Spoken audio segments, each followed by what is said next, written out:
books. Okay, I'm sorry. I can excuse games, but I draw the line in literature. I love to read. I'd love to read. I'm a man of knowledge, Nathan. Let's gotta get back to the out of context intro. So what's going on, guys? We do it. Welcome back to episode number 98. Woo! Whoa, we're getting there. We're almost there. 100, baby, it's coming up. I gotta craft something. But yeah, we're back for a little something. Actually have time to review something, a couple things actually, instead of just being bombarded by it's every trailer. Yeah, I feel like the last couple of episodes it's been a lot of trailer talk. That was definitely last week. You did Miss Marvel trailer, other trailers, Penguin. But then before that, we were watching Last of Us throughout January and February. So and a couple scattered movie news here and there. But yeah, we're back with some actual movie reviews, a little bit of rumors, a little bit of movie news. But yeah, most of them excited for Evil Dead and Suzume thoughts, because those are some fun movies over the past weekend. Yeah. Well. All right, Evan, we got some juicy... Oh, by the way, before we begin, it's CinemaCon week. CinemaCon week, Comic-Con for rich white people who own cinemas. And Sony's presentation is happening as we speak. So if there's anything from Sony, a la Spider-Man, Craven, might hear something about that because that's coming out this year. What's the other fucking Spider project from next year? Dakota Johnson's movie. I forget her name. Madam Web. Yeah. There could be information about that. Across the Spider-Verse, maybe they get a clip of that tonight. So if anything big happens while we're live, we'll just talk about it as it goes, because we are live. Breaking, exactly. But also, yeah, let's jump right into this. Let's start off with the rumor. And then the news, and then incredible shit. Ladies and gentlemen, there it is. Just sneezing on screen. Adam Driver's Reed Richards of Fantastic Four fame. So now, yeah, you talk about this. I saw the chat, and Evan, I saw you. Whoa, what did I say? You said, does Adam need a check that badly? Do not discount a good thing, Evan. This just seems... I'm the biggest Adam Driver fan there is. I've seen every Adam Driver project from his 5-minute stint on the phone in Lincoln. Then what are you doing? I saw his Law and Order episode. It seems like every actor has one. Yeah, exactly. You're pretty good. But this one just seems like an odd fit for me. I'll say up top, I still don't think this is going to happen. I still don't think so. This is a commitment for 10, 12, maybe 14 years as Reed Richards, one of the most prominent, definitely one of the most prominent comic book characters, but as we move into phase 5, 6, and beyond, this is going to be a major character going forward, a la Doctor Strange, right? And, Doctor Strange has been here since 2016. So, Bendis reaching his, his 8th year or so, 7th year with Marvel. And it just seems... I don't know if Adam is the kind of actor who's doing that kind of commitment, post Star Wars at least. But Adam's always the kind of guy who's like, let me see the filmmaker, let me see the writer staff, and I'll hop on board. And do we know the filmmaker from Fantastic Four yet? Is it?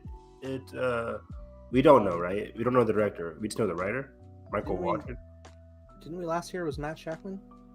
Is Matt Shackman directing? I thought so. He could be directing. It moved from John Watts to Matt Shackman. Okay, you're right. Thank you. Yeah, Matt Shackman, which is a solid director, at least from... He's a WandaVision guy, right? Yes. WandaVision is kind of hard to tell directing prowess off of a Marvel TV show, but, he was solid. Didn't really stick out to me like some of the Miss Marvel directors do. But the Doctor in. Oh yeah, that was. So I don't know. Looks wise, it's even more weird for me. You know, you pull up like the Adam Driver from Midnight Sun, not Midnight Sun. Is it called Midnight Sun? The one with where he's like protecting the child and the child has superpowers or whatever like that. That supernatural. 65. No, that is also 65. Yeah, I just gave you the pop for 65 as well. But you know, looks wise, he could probably do it. Adam is such a built figure. I mean, granted, he can get skinny easily, but it's like I don't know. This Reed Richards, I kind of see it. I kind of don't. I'll be on board with it 100%, but I just don't envision it right now. I can't picture him, dude. He looks lanky to me. Depends on the character he's playing, yeah. Depends on the. See, my own thought, like look-wise, was like, what will be the hair? Why don't cut the hair? Would he have? Oh yeah, Adam's hair is usually more like luxurious, right? Think of like Kylo Ren. I mean, they could go longer hair, but also, I mean, haven't there been like he's done roles with shorter hair, like whether that's a wig or not, right? Exactly. Yeah, I mean, he could easily pull off the shorter hair. It doesn't matter. He's an actor. Mm-hmm. But looks wise, I don't know. It's still it's not clicking for me. But if he's cast, I would like once these characters are cast, it'll magically change my mind. Like I'd be like, okay, I can see it now. But in the rumor stages of it all, I'm just like, yeah, I don't know. I really like Reed Richards as a character. I think, you know, getting the Fantastic Four set up is important. And last time we heard, remember, they were going to cast like Sue Richards. Sue Richards was going to be like the prominent character going forward. According to rumors, Sue Richards was going to be the prominent character in the movie. She will be the lead of the group, at least in terms of like perspective. So, and then they'll cast around her. So have they already cast a Sue Richards? And then Adam's just like the most prominent one because he's Adam Driver, one of the most best actors of our generation. So, according to Scorsese, not me. I mean, I think I agree. I think Adam's up there is like one of the best actors right now. I think him and Andrew Garfield are my top picks for the. Garfield. Well, I mean, look at him, man. Like even outside of Spidey, that's my boy. That's Tick Tick Boom. 30-90, right? Yeah. I mean, Jake Gyllenhaal will always be my GOAT. Pretty good. He's been around. They've both been around, but you know what I mean. Jake Gyllenhaal's been in it since like the early 90s, late 90s. Gyllenhaal lately has just been Ambulance and Spider-Man.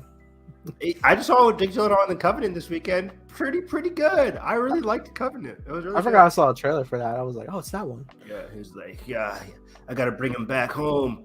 But anyways, yeah, Adam and Andrew definitely, like in terms of like new actors of our generation, definitely up there for sure. But yeah, overall, I would love this casting. Adam's great. I just don't picture him working with Marvel just yet. This guy's always picking new and fresh projects ever since Star Wars ended, and even before then as well. So I'm always on board for whatever he does. I'll be on board for this as well. But also, the Sue Richards of it all is going to be important too. Who's Adam Driver going to be acting opposite with? Who's going to be his wife going forward in the MCU? If this is the case, that's going to be very important. Daisy Ridley has been cast. Oh my God! I would read everything. The internet would explode. That would be the best thing of all time. And actually, she would be pretty good. Yeah, no, I've said it. I don't know. But Daisy is Sue. Finn is Johnny. John Boyega is John. Oscar Isaac is the Thing. Oh, let's go. Let's go. He's already Moon Knight. Fuck. Fuck, you're right, damn it. Donald Gleason is the Thing. Oh my gosh, that'd be amazing. Holy fuck. Mark Hamill's the Thing. Oh, not bad.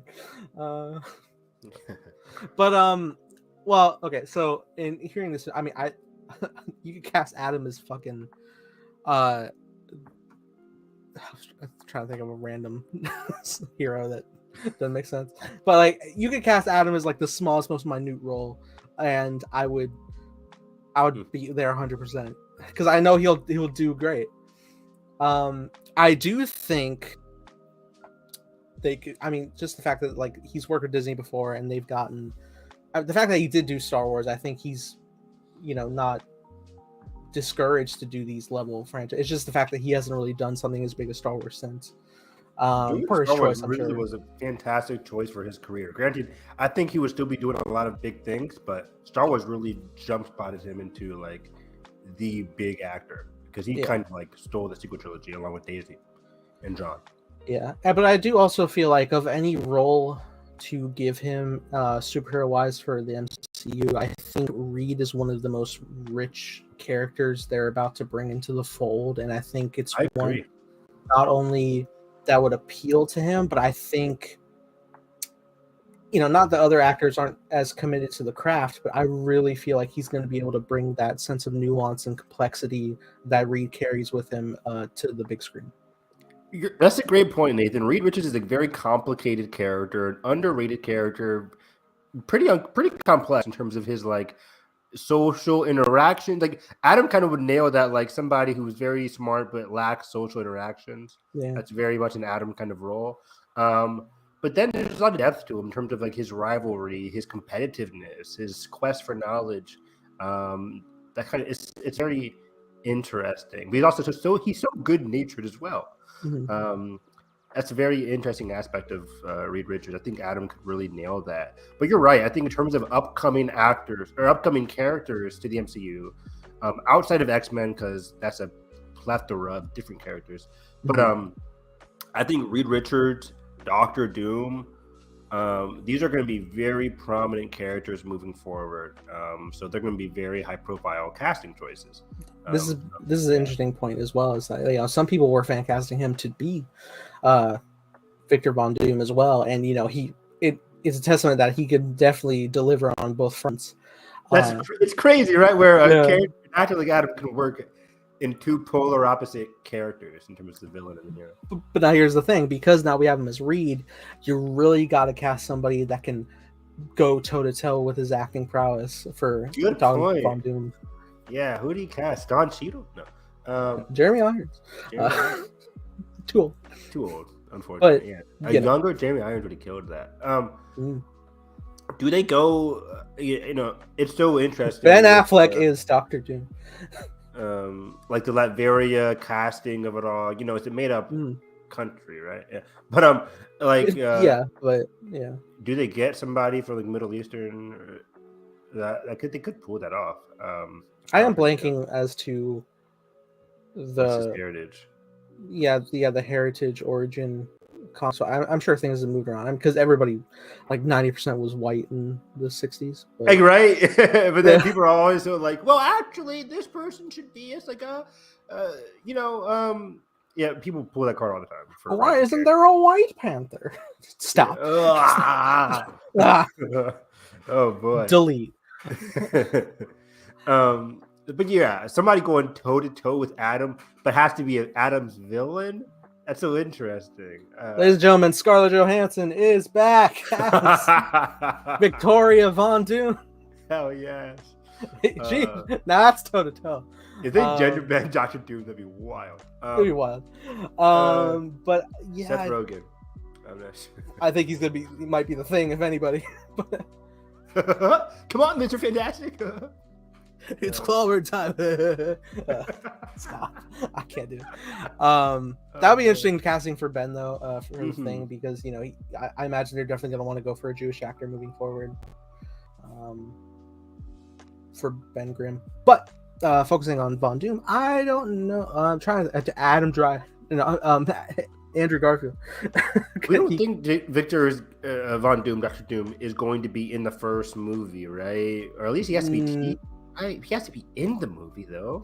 I'm sure he will definitely be strongly alluded to, if not set up. I think right now rumors are saying Galactus will be the first villain in the first movie.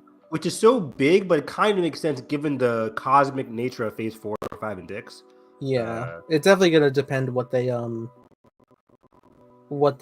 do, because a lot of people had fan theories like, what if there's no Fantastic Four that we know of thus far, it's like, what if they exist in the 60s, lost in time, or present day? And that would actually work really smoothly given if they're moving forward with Matt Shackman for director and his work on the different time periods of WandaVision, you want to do the contrast of the different times.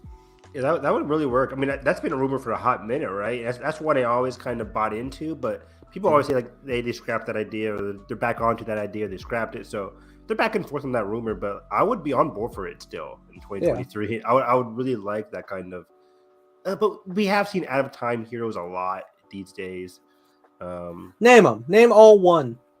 I only think about Cap. No, but like not specifically out of time, but like a character who's like not used to present day technology, or a fish out of water. You mean fish out of water kind of character? Yeah, in Guardians, like the new villain Adam Warlock is gonna be a fish out of water kind of character. I can't think of anything right now. That was the first thing that came to mind, but I just feel Thor, like Thor. There's other MCU equivalents here. I'm blanking right now. But there's other like fish out of water scenarios that just happen a lot throughout cinema these days. I'm like, do we need another one? But Fantastic Four going from the 60s to present day would be very fun. I thought that would be really cool for X-Men as well, but because the whole like Holocaust aspect with Magneto, yeah, I think personally is critical. If they do another war for that, it's tasteless in my opinion. Yeah, I feel like it would be best to if you're gonna move anybody out of time, it has to be at least Eric Lencher. I don't know. Yeah. You don't have to do Charles. I don't think so. But yeah, I think Eric, he is predominantly, his character arc is from the Holocaust. Yeah. So if you be like, well, in Afghanistan, I'm like, stop it. How do you? Exactly. Yeah. How do you really do that? And you don't want to cast like a 70-year-old Magneto. So I think out of time for Magneto works best. But anyway, it's a different story for a different time. But yeah, so in general, I like this Adam Driver rumor. I don't believe it yet, but if it does, I would love it. Yeah, just play it simple. I buy it. How much do you buy it for? Dealer all 3 of my A-list reservations. Nice. We will be watching again and again. Nice. In Fantastic Force next year, right? Or is that 2025 now? I think it moved to 25. Yeah, February 25, I think.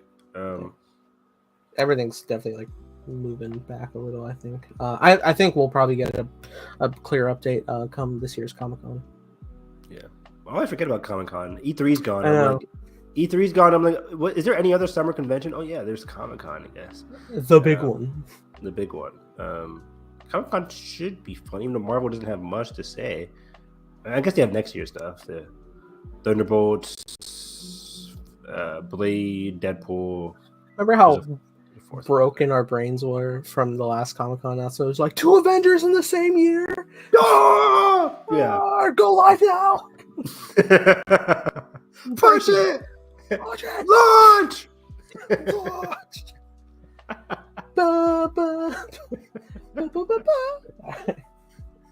Anyway, what's our next story, buddy? Let's talk about the vampire in the room. Let's do this. Moving from one gloomy actor to the next. Speaking of this, people were so upset, at least my timeline, because Autorelos. But people wanted Adam to be Dracula, or to be the vampire in this movie, because people have fan casted Adam as Dracula for a very long time. If you watch Castlevania and you watch you look at him, he looks just like Dracula. Dude, it would have been perfect. So recent news story though. There we go. Robert Pattinson, the Batman himself, Rob Battenbat, is going to be. Bless you. Robert Pattinson is going to be Chloe Zhao's Dracula. Chloe Zhao, and there's been a lot of interesting vampire movies in production. We just had Renfield. I haven't seen it yet. Nathan has actually. And then there's some other. The Voyage of the Demeter comes out later this year. Oh, I finally saw the trailer for that in front of Renfield. Awesome. Sweet. Wow, that looked nice. It looks really cool, right? Yeah. So let me see here in terms of plot synopsis. So in this one, the film reportedly followed Dracula after he awakens many years into the future. Chrome. No. Future. Themes of being on the fringe of society we focused on in Chloe Zhao's film. But yeah, so this is a futuristic Dracula movie that was rumored to be coming from Chloe Zhao. It is now officially happening. So yeah, this is Chloe Zhao, who of course won Best Director off of Nathan's favorite movie, Nomadland, in 2021, and then directed Eternals, his worst movie of all time. Hey, and yeah, what? Eternals. What's that? So you cut out there. We like Eternals. Yeah, we do. I had a good time with it. People should, go back and watch our Eternals review. Not a perfect movie, but there's some good character moments. And I think we had a lot to say about that one. But yeah, so I'm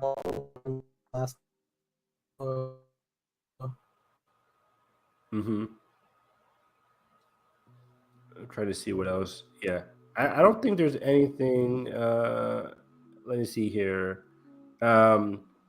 Yeah, so right now it just says original futuristic sci-fi western with the theme of, once again, being on the fringes of society. And then this is part of the MonsterVerse studio aspect of Universal. We just talked about last week how Radio Silence, the directors of Scream 5 and 6, are also doing a new Mystery Universal monster movie. So I think at least this website, World of Real, is talking about Dracula being part of the MonsterVerse as well. Granted, we say MonsterVerse, but they're not all connected at all. They're all individual monster projects. Until they're not. Until they're not, exactly. So yeah, in general, Robert Pattinson playing presumably Dracula here would be fantastic. I think he's a fantastic actor, up there with one of our best actors of our generation as well. We keep saying that, but he's up there for sure. I mean, going from Tenet, Dracula with this, he's going to be in Bong Joon-ho's movie next year. Yeah. Matt Reeves, of course, the Batman. He's worked with a lot of great talent throughout the year. Robert Eggers, Lighthouse. Robert Eggers, you're right. Yeah, so he's killing with the talent and the people that he's choosing to work with. Chloe Zhao is no exception there. Yeah, not much else to say here, but I love the casting. I love the concept of Dracula in the future, sci-fi western. Not something you see a lot unless you're cowboys and aliens. It makes me wonder what the when they say future, do they mean like our present day, to future to him, or future? I think future. Okay, I didn't expect that. Yeah, so they say here he's going to be fighting Spider-Man 2099. So yeah, Blade connectivity, I see. Exactly. Yeah, so that'll be interesting. So, well, that'll make the second. And it's by Universal?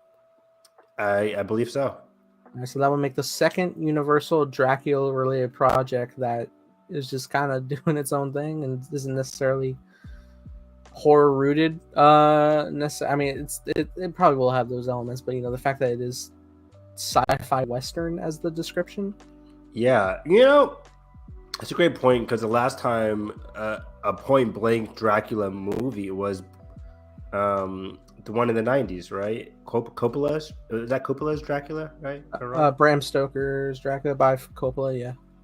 That was like the most it was still very artistic, of course. It's Coppola. But I followed, Bram Stoker's Dracula.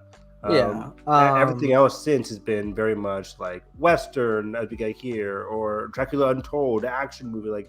We haven't gone pure Dracula in a minute, unless, again, you want to watch Castlevania on Netflix, which is great. Yeah, the Dracula Untold, while it still had some elements, it was primarily like Dracula, the hero. I mean, to an extent, he is a man who was cursed, and he's defending his family and stuff. Cool concept. I liked it. I had fun. But in terms of just like that classic, like this is Dracula, he lives in the castle and he lures people. Yeah, we're kind of on a blank for that. Although Renfield had some fun stuff with that, but yeah, it's functioning more as a comedy in that regard. Exactly. But I do wonder when we'll get more ball rolling on stuff like that, because as it goes with the Universal monsters, people may think like, oh, the connectivity, like just being like Marvel, and I'm sure that that's the archetype they want to match. But it's the matter of the fact is like the original Universal monsters were like the earliest shared universe at the time. But yeah, I'm intrigued to see how the Wolfman goes, and ultimately, like when it comes down to it, you don't need like a big Avengers level like crossover action stuff with it, like. And if you want to go to some degree like that, you could. It doesn't have to be big organization stuff. You could just make a Van Helsing movie and have things run around that way. Have a threat with you can have vampires that aren't Dracula. You can have werewolves that aren't the Wolfman, and you can just have our. And if you wanted to bring in the core main characters from those projects as like consultants or something like that, you absolutely could. Yeah, great points. I like that. But I am excited to see what is brought here, because it's Pattinson, it's Chloe Zhao, and it's sci-fi western vampire. Like that, it's cool, man. That sounds cool. Yeah, like what's the tone gonna be? Like we didn't really get a sense of the tone. We got like fringes of society, sci-fi western. We got genre perspective talks, but like, is it gonna be funny? Is it gonna be? Are they gonna take this very seriously? Knowing Chloe Zhao, I'm assuming it's gonna be a very serious kind of movie. But you never know. It could be like it could be like Renfield. Fall collection, IKEA. Exactly. I refuse to believe Chloe Zhao wrote that line, but what if she did? I'd be like, better luck next time.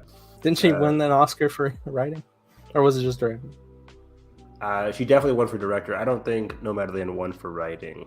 Was it nominated? What was that? 2021, right? 20. Yeah, I think the awards are 21, but the movies are 20. Was that the Belfast year, or was that 2021? 2020 movies, writing. I don't know. Now you got me thinking. I don't think it was. I think it could have been. I think it could have been a best adapted screenplay. Okay. At least a nomination. Best screenplay 2021 last. Writing with one hand here. Otherwise, yeah, I like Chloe Zhao's filmography. She's great. I really liked Nomadland. Promising Young Woman won that year. That's what it was. Nice. For at least original screenplay. Nice. I don't know about the other ones. But in general, what's next year? Well, the meat and potatoes, some might say.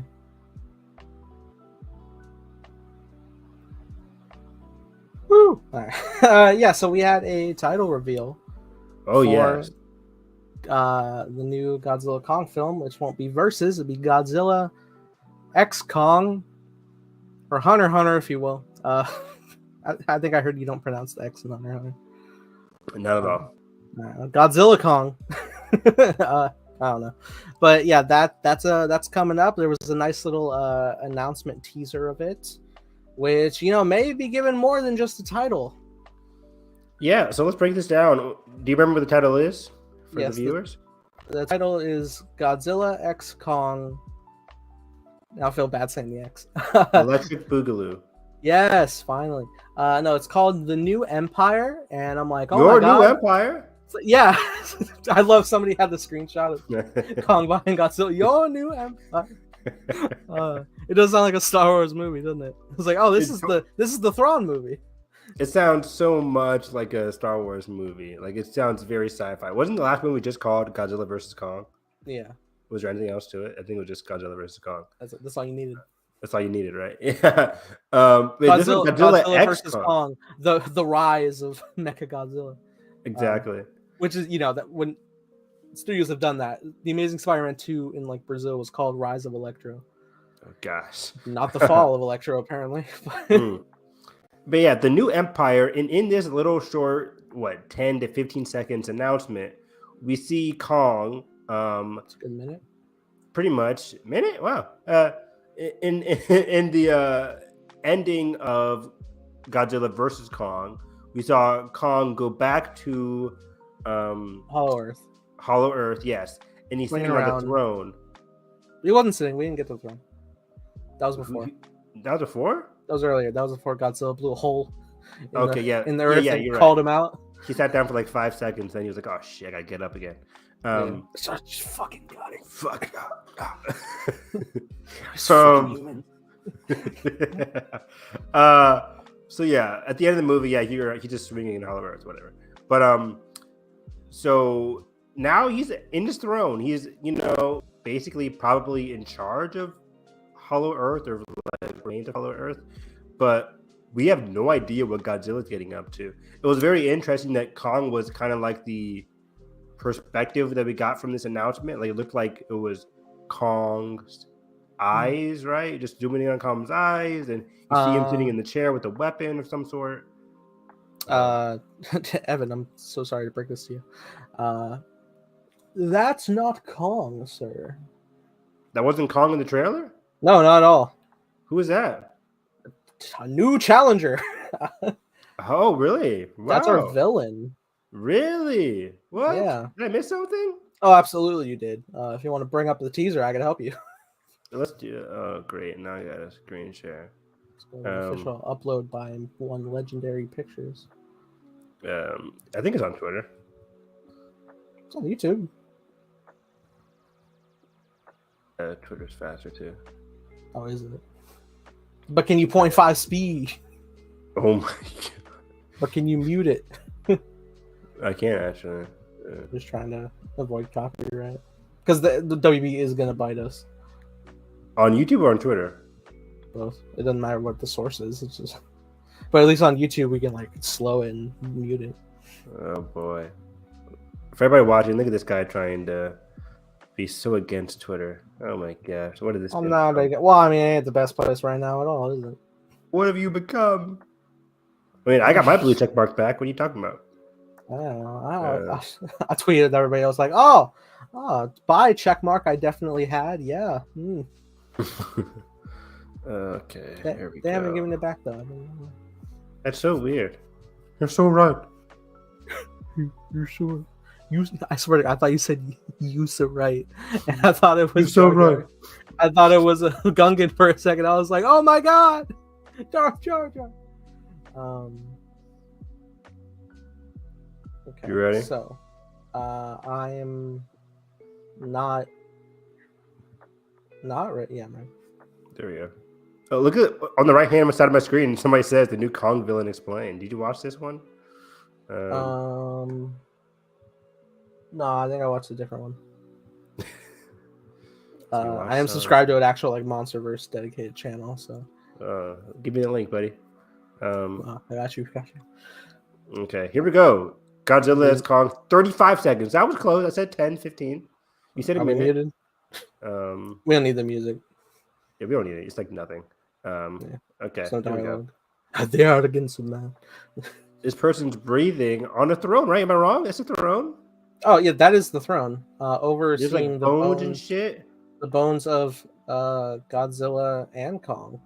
Oh wow! I guess I didn't watch it. I was working, guys. God damn it! I mean, I saw it like I saw the guy breathing, and I saw this. I didn't look at the the skulls and shit. I didn't study this shit. Oh, that's not Kong. No. Right? Nope. Okay. It's a Kong. It's a Kong, but it's not King Kong, if you will. Oh, he's Prince Kong. There we go. Solved it. No. Listen. All right. Go back. Go from the top. Oh boy. Just to all right. So go far back to where you're zoomed in on this guy. Yeah, there we go. All right. So, just looking at this, he does look different. Yeah. The arms are a lot more lanky, more like an orangutan. I'd say a lot of people have been saying this too. First thing comes to mind is an orangutan for sure. Yeah. The fur, even like on the close up, the fur is a lot more orange than Kong's is. And he seems to be some sort of a enhancement with his eyes. I thought that was a stylistic choice for this shot, but when we had the close up, it's pretty blue reflective. So he may be a more evolved species to Kong, you know, being from Hollow Earth as opposed to growing up on Skull Island like Kong did. Oh, okay. I like that a lot. The From my hierarchy of perspective, power in the MonsterVerse is about to change. I like this a lot. You know, our last villain was a robotic creature that was kind of like meh, but he was like controlled by meh humans. Well, But I won't discount the coolness of the it, Ghidorah skull taking over the body. very cool. Again, most of these movies are very cool, but they lack kind of like fear or kind of like a lot of like, you know, I wasn't really scared by the end of the movie for Kong or Godzilla, but I do like this aspect of an orangutan or at least somebody in the Kong family or, you know, Kong species here being the villain. Like, this could be very interesting. So somebody who's like smart, you assume, because, you know, most of these apes are kind of very intelligent. I don't know what the ultimate goal is, but just off the bat, this kind of idea, very interesting to me. Very interesting. Like, Yeah. something that has to cause Godzilla and Kong to team up again. It has to be Hollow Earth related. I don't know. This is very fascinating to me. I did not see this coming. Yeah, it's pretty intriguing. Obviously, there's not a lot to go off of. You can imagine No. there'll be some interesting fighting with like more lanky arms. Probably mean like a lot Yeah. more range than getting hit himself, knocking our heroes back. And this is better than, like, I don't want to say better, but just like in the last movie with just like a lot of hyper beam and big like rushes from the monster. Nothing, you know, nothing like as riveting as Godzilla versus Kong themselves. Mm-hmm. But and then going back to Godzilla King of the Monsters, we had a lot of great monster battles there. I think this could like rival some of those as well. Where it's just like plain old animal to animal creature monsters. Oh, I think so for sure. That's gonna be fun. Wow. I think the fighting was the best it's been in Godzilla versus Kong. For sure. A Between lot them less as well. Yeah. and a lot less like, you know, cutting to like the perspective of people while the stuff happens in the background. We actually get to see the monsters moving. There's also, you know, I'm not saying like this, you know, Godzilla vs Kong is like the fucking Citizen Kane, but you know, there is like a sense of you are putting a lot more characterization in the monsters, but you know, since they don't really speak, like they really were able to push the limit with Kong being able to sign now, which is cool. But True. there is sort of like a almost like silent film performance quality in communicating the emotions of these monsters, which is really nice. And I'm, you know, excited to see more of that. Adam Wingard himself is returning to direct. Correct. Yes, he is. There actually is some little synopsis in the description of this YouTube video. There should be, Cool. if it's the legendary video. I'll look at it. What do you get from this image, by the way? So it's just Godzilla and Kong just teasing? Yeah, it's definitely teasing the threat. It could be teasing, you know, the greater history. I think they said they would be diving into a greater history of the rivalry between Godzilla's and Kong's species. Okay. Do we have a name? Is there any history about this kind of villain in the franchise for Kong or Godzilla? No, it's a new villain. Okay, very original. Okay, I like that. Even when it came to like Kong, other spin-off films, like they've made a robotic Kong. Okay, yeah, so the latest entry in the MonsterVerse franchise follows up the explosive showdown in Godzilla vs. Kong with an all-new cinematic adventure pitting the almighty Kong and a fearsome Godzilla against a colossal, undiscovered threat hidden within our world. That's very much Hollow Earth for me. Challenging their very existence and our own. The epic new film will delve further into the histories of these titans, their origins, and the mysteries of Skull Island and beyond, while uncovering the mystic battle that helped forge these extraordinary beings and tied them to humankind forever. Wow. Very, very fascinating to me here. So we got histories of titans, their origins, Skull Island, epic mythic battles in the past. Like, There's a lot of history. Is this the History Channel? That is the thing I really like about the whole organization of Mark is like diving into like existing, like especially with Skull Island, diving into existing history that then overlaps with this monster organization exploration. Hopefully the Apple TV show can shed some more light in that regard. Is Enola Holmes making a return? What's her name? No, I don't think she's in this. There was a new actor for this one. I forget his name though. He's relatively newer to me. But he's known for something recent. No Kyle Chandler though. I don't think. Dang it! And we don't know why. We don't know why. But yeah, this would be intriguing. I think the showcasing the skulls of both our heroes isn't for naught. I think there's some real danger here, Evan. Nathan. No, and I'll tell you why. Nathan, don't do this to me. It's possible because it happens all the time in their franchises with them. They die and come back to life. No, they have a child to continue on their legacy and the title of their name. Are they fucking? No, well, Godzilla, he produces an egg. Kong, he might be fucking. Godzilla's asexual or something? Yeah, relatively, I think so, yeah. We don't really we don't question. Is Kong in this villain? No. Although I do think, there is an interesting aspect of we're gonna have, this is probably a Kong that's going to be, probably like Koba in Planet of the Apes taking over the leadership role. Ooh, I like that. In a negative light, and we would need Kong to eventually take that the crown back, right? Yeah. And so for a reason like that, I would think they would want to keep Kong alive so that he can take that title and actually in this universe be an actual King Kong. Whereas Godzilla, he's been around for a spell. This would be his fourth movie in this respective franchise, and something I've been pleading for a long time that I think would be cool would be exploring Son of Godzilla, which is a very prominent running theme and title for the previous 60 plus year history of his franchise.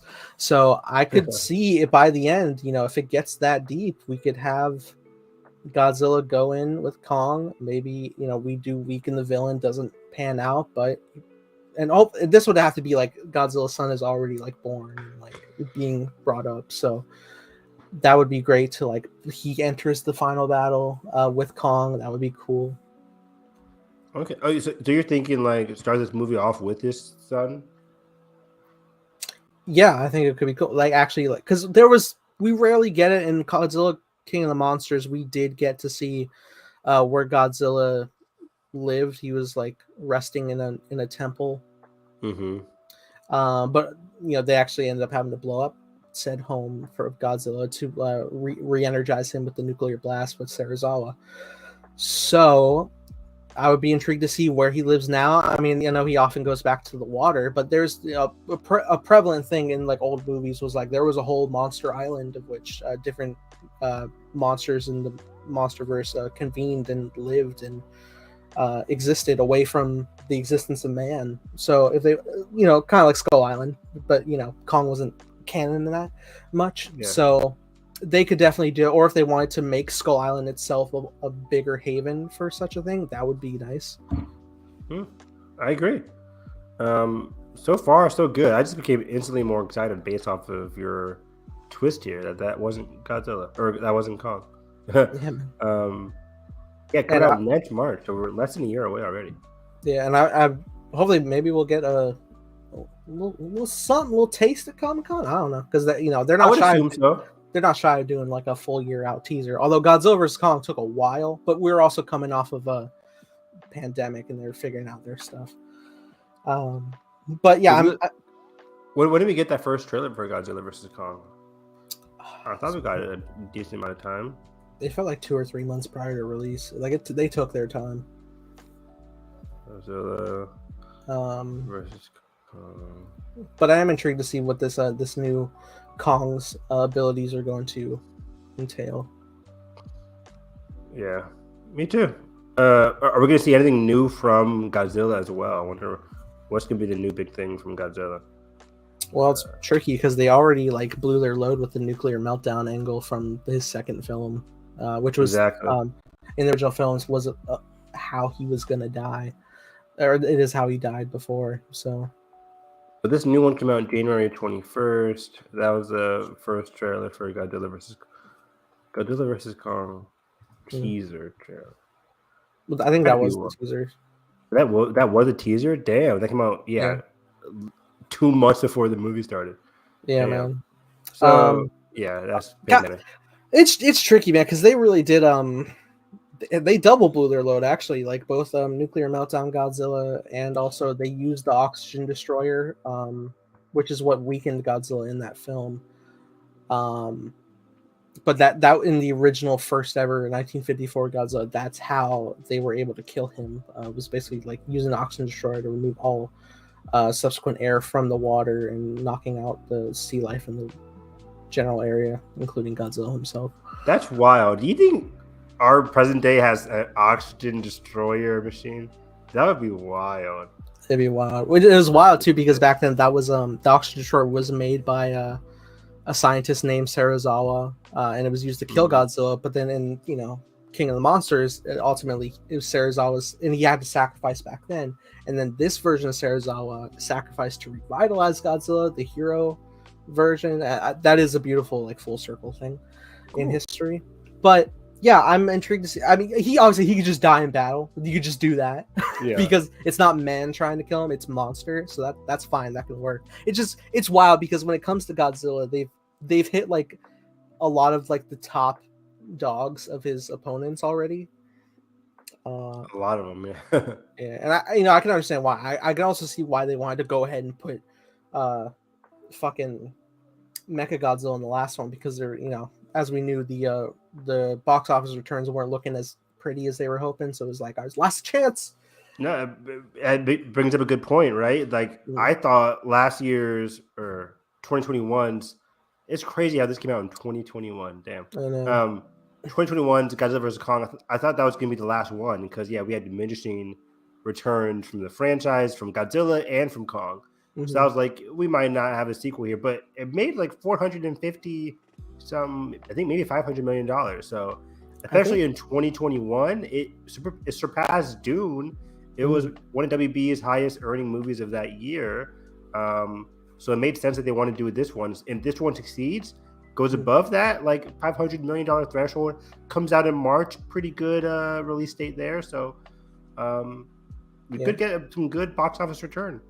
Yeah, and I don't know how true this is, but I thought I had like read somewhere that maybe King of the Monsters was seeing better profit through like home media sales for a better return on investment. I don't believe that. Anything's possible. Who's going out there buying? Oh, I really, you know what, DVD, Dad, I need to buy Godzilla King of the Monsters. No. You could. No. Everybody's a monster. Well, nowadays it's streaming and they're just passing by and it's like, oh. And also if you hear the rumblings of hype of Godzilla vs. Kong coming, you're like, oh, well, check out what they got so far. Oh, on HBO Max, or on the Max. Yeah, too. Yeah. Anyways, that was it for movie news. Oh, I was having so much fun. Godzilla. And anything else you want to add? Anything you want to close out on for that? I wonder if they'll do any more standalones with these guys, or if they're going to keep them teamed up. They're going to be teamed up for a decade. Yeah. Godzilla, back to work, buddy. Let's go. Come on, Kong. Cash in that check. Well, apparently last we heard that Godzilla is going to be appearing in the Apple TV show. I totally forgot they're doing that. Yes, that is a thing. Wyatt Russell's in it, isn't he? Probably. Sure. All right. Well, I think we reported on. We report on a lot of things. We're 98 in. When we click end stream, I walk out and I say "fuck off, Nathan," and that's it for the day. Yeah, he's a regular Logan Roy. Exactly. Boy on the floor. Oh my god! I just started season 3. It's wild. Season 2 finale with that smile. Oh, perfect. Oh yeah, he liked it. He liked it. He's proud of his boy. But now he's pissed at his boy. How dare he? Oh god! I just watched the episode where I think it was only the second episode. Kendall's trying to convince his siblings to join him. Oh, that's so good. They came over to Kendall's house, right? Yeah. I'm just sitting here just like, do it! We could do it! So, you got any donuts here, Kendall? Jesus. Yeah, as far as hilarious. Great stuff. I love Succession. Everybody should watch it. And Barry. Watch Barry. This season has been... Last night's episode of Barry was like peak Barry. It was peak. It was way funnier than like a lot of the season 3 episodes, but it was just as dark and serious as well. I love this show to death. But yeah, so we're gonna dive into some movie news. I think I don't want to speak for Nathan. Do we start with Evil Dead here? You just want to gush till the end. Yeah, kind of. But yeah, I think for our viewers, if we have some cross viewers who watched our Evil Dead commentaries for the past 4 weeks now, past month, we've been leading up to Evil Dead Rise, which is, so poetic. I feel like we just did this. Didn't we just do a series of commentaries leading up to a movie? What did we do? Oh, Creed. We did one for Creed in March. Creed. And then John Wick as well. Yeah, okay. So it was Creed, John Wick. We love both those movies. And now we have Evil Dead Rise. And I had a blast with Evil Dead Rise. I thought this was such a fun movie. So given, like, I don't know where to start with this. So Evil Dead Rise takes place, modern day. I think they're in Los Angeles now for this one. And I like the setting change. This is something that I talked about a lot during our commentaries, where Evil Dead 1 and 2, we're at a cabin. Evil Dead 3, Army of Darkness, we're in the past. It's a historical, freaky, weird, craziness adventure. And I really loved that one. Yeah. And then 2013, we're back at the cabin, but I loved 2013. It was gnarly, it was bloody, it was crazy. This one, we're in an apartment complex. We're in an apartment complex of which an earthquake shatters the staircase and elevator and traps them on the top floor. Exactly. This was very interesting just in terms of premise.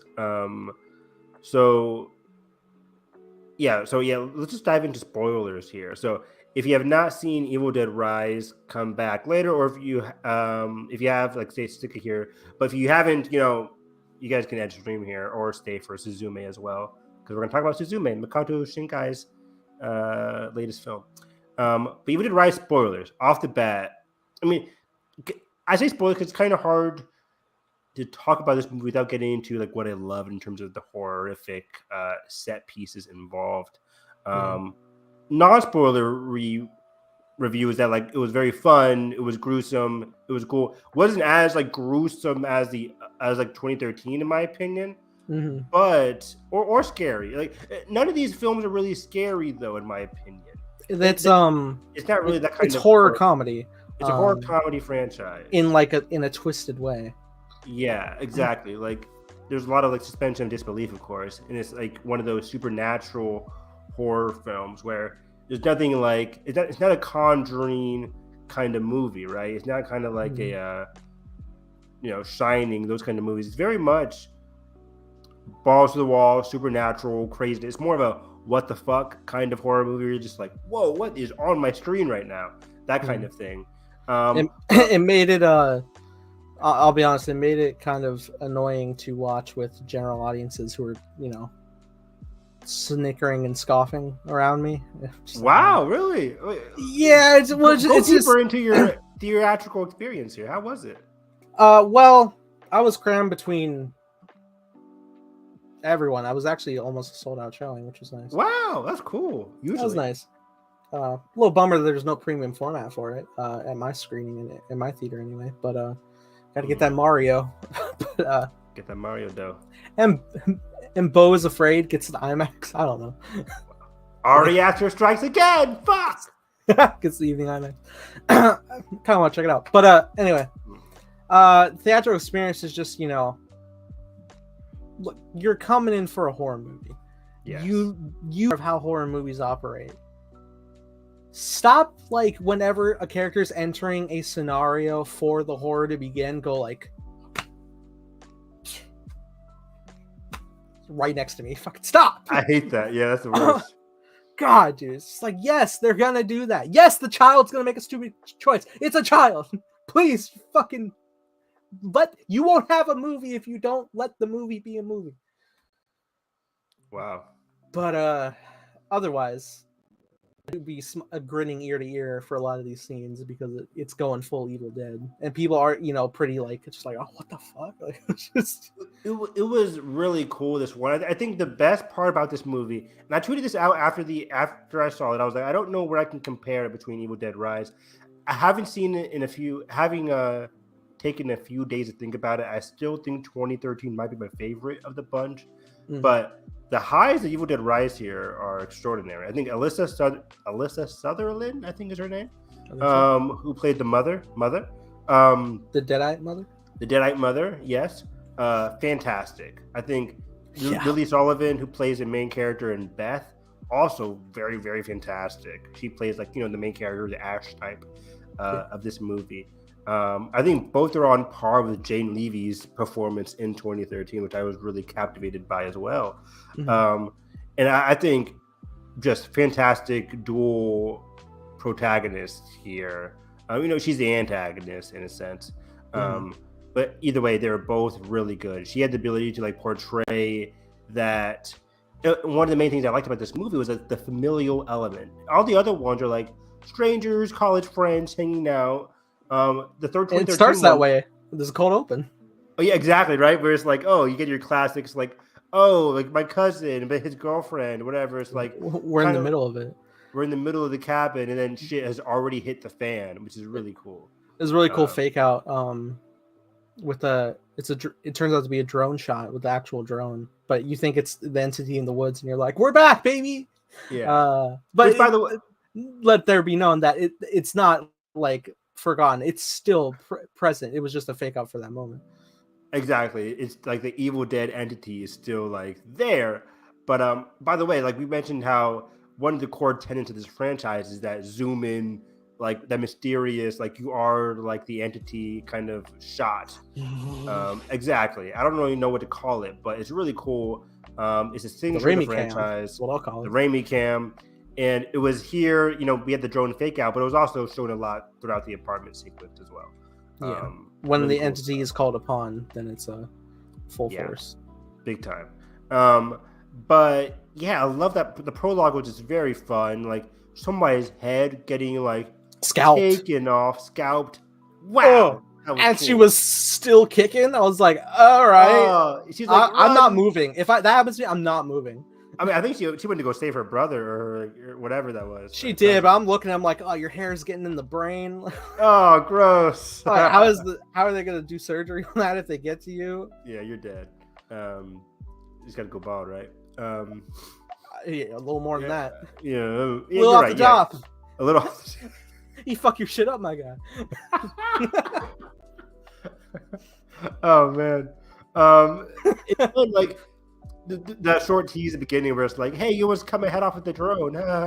Like the person shoving her face at the drone to scar up her face. Wow, that was crazy, man. And then the guy goes into the water to save her. I was like, what are you doing? That was just weird. Like, a lot of things can happen fast. You may not process what you just saw. But, like, hey, my friend fell in there. Yeah. But then, the whole prologue was very neat. But then, of course, we do the whole one day earlier, and that's where the whole film takes place. But overall, at a point, I'm so sucked in, I completely forgot. Like, oh yeah, we're a day earlier. And ultimately, it's not like not like an insane, like, setup of just like, it just the fact that, like, the evil is moving about. But, like, the evil has always been pretty prevalent within the world. It just so happens that the one that terrorized the family that, while our main characters walked away from, it just moved on to the next person. Yeah, exactly. And I think the best part about this movie is, again, the familial element. I really like this family dynamic from the beginning. A lot of them are just, very smart, very real, very relatable. characters. Of course, you have the idiot son who like starts it. But as I'm watching this, I'm like, there's always that one dumb-ish character that starts it off. Mm-hmm. But it's dumb to us because we fucking know the franchise that they're in, right? Yeah. Like this guy's reading a book that he found in the bank vault after an earthquake. And I'm like, looks interesting to me. I mean, like, granted, I think it was kind of worse than the 2013 one when the guy was just reading a book after like seeing the bad images, knowing everything that's going on. He's like, let me just read this shit. It felt very weird in the 2013 one. This one, I like the use of the audio. He's kind of like a DJ kind of thing. I like that he has to move the record backwards to hear it properly. That was a really cool twist about it. I like that. I'll be honest, Priest fucking dumb marking. Like, I imagine he had to mark the recorded records. Put the warning record as disc 1, idiot. Like, don't. Yeah. People always warn the shit after the fact. It's like, oh, it seems like I have unlocked something. Like, yeah, you could have told me. You can't do like edit after the fact. Be like, hey, don't open this. Don't read what I'm. Doctor Strange called that out. Yeah, it's like, come on. Man.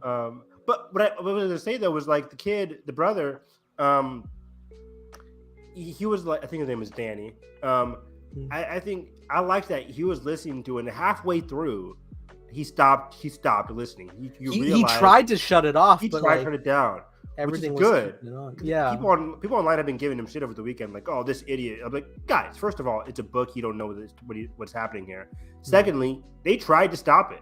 Like, he stopped it, but it kept on playing. I like that play on it where he's like, he's not a full on like, ooh, I'm so interested. But no, he was like, yeah, I'm getting bad vibes from this. I'm gonna try to stop it. The needle was stuck. He was trying to pry it off. It zapped him. Wouldn't let him. Exactly. So that was really cool. But yeah, then I like the whole sister dynamic with the younger sister who I knew was going to survive. I was like, don't kill off the younger sister. Please don't do that. That's kind of like one of the youngest character we've had in these franchises so far. Most of them have been college, high school age kids, whatever. Middle-aged timed people. Yeah. Give me a young adult Evil Dead movie. That'd be pretty cool. Now that sounds like they're probably supposed to be young adults, but they just cast the age up. Yeah, probably. They pull a Sam Raimi Spider-Man. You want a literal like high school movie with high schooler Evil Dead? Exactly.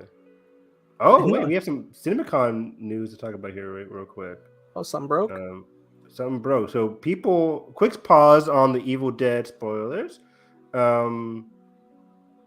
Let's see here. Craven was shown to people. First footage from Craven's being shown. It is confirmed to be rated R. Oh. They're going with the Venom PG-13, right? Yeah, this is the first of the Sony Spider-Verse movies, live action, that are rated R. First footage reveals that Aaron Taylor Johnson in the vest as he slices up a military convoy in very bloody fashion. Apparently, he let's see here, uses foot traps on enemies while also biting off somebody's face. But the biggest part here is that the Rhino appears in Raven. That's interesting. The CinemaCon teaser ends with someone saying, "Don't you want to know why they call me, quote, the Rhino, as they transform into the Rhino?" Transform. Oh, I wonder if it's like mechanical or biological. It seems biological. I would think they would want to explore that from like the case of Craven constantly, being more animalistic. Yeah. I'm getting a biological sense to it. That's interesting. So Craven versus Rhino. That's interesting. Hitting a Spidey villain against another Spidey villain, which they did with Venom and Carnage, but at least in this teaser, I don't know if Rhino's going to be the main antagonist, but it could work. That could work. That probably is the more logical. Who else? The Chameleon, but he's also slicing off a military convoy. So like, is this guy bad from the jump? That actually would be interesting because like you could, if you wanted to, you could toss Scorpion in there. Just put all the other animal villains. Great idea. I wouldn't mind that. Yeah, that's really interesting. Aaron Taylor Johnson, rated R. It's funny that like of all movies, I wouldn't have expected that one to be rated R. Morbius more so than Craven. Morbius way more so, given the darker nature of the character. Yeah. But Craven is so like how do I explain it? Like new in terms of like ideas. Like I would have never expected a Craven movie in the first place. Mm-hmm. I guess I'm just more curious, and this might be the thing that could. I mean, I'll watch it regardless, but it could be like the make or break of like the characterization of Craven. Is like, is he going to be a person who is the animal hunter who wants to conquer the prey and be like them, but like the higher evolution, or does he want to be what I'm afraid they'll do and make him the animal lover protector, which is pretty contrast to what Craven actually is. Always go for the bad version when you go with these Sony movies. Well, yeah, but that's the thing is like they keep heroizing their villains. Yeah. Yeah, I would like it given like the short teaser that. What? No. But given the short teaser that we see here, I'm thinking they just play him off as a villain. Like if the teaser you're showing is him fighting off this military convoy, granted the military convoy could be a group of bad people, but still, I think this could just be a guy going crazy and fighting the Rhino and fighting other Spider-Verse villains. I don't know. I mean, again, the Rhino could be the main villain. That'd be fun. But just in general, short teaser, none to see here. But they said the first full trailer will come out this summer, presumably with Into the Spider-Verse, I would assume. Actually, wait, no. If it's rated R, do you show that in front of across the Spider-Verse? If it's a tame trailer, they could.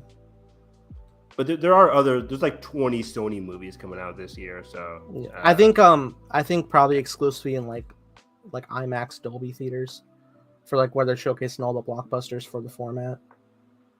True. Yeah. I mean, it is funny because you'll probably be like, oh, here's Minion 6 and now here's Craven for the trailer lineup. But yeah, no, that does sound quite interesting. No allusion to Spider-Man, I'm sure. Probably zero. Yeah. I imagine they're saving that all for Madam Web because that's kind of like a big prevalent thing. Exactly. The prevention of Peter Parker. That's the plot, exactly. Yeah. But yeah, we can get back to Evil Dead here.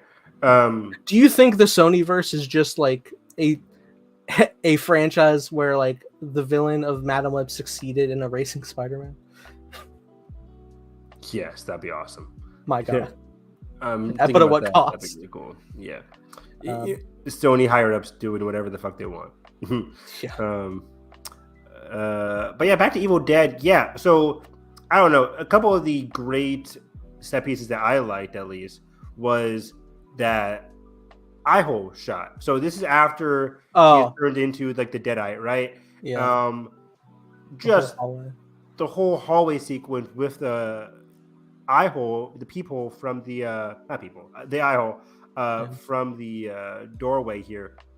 Awesome as hell. Very unique, very well directed. Just seeing all the other neighbors getting slaughtered, or you just hear them. One of the cousins, just like one of the family or people, just gets thrown against like the opposite end of the hallway, arms off. We get the awesome like eyeball, which has always been great in this franchise. The eyeball goes down. Tear out the eyeball, and they swallow it.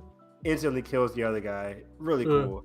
And then the old guy with the shotgun just gets destroyed. It was just really, really cool. I love that whole sequence.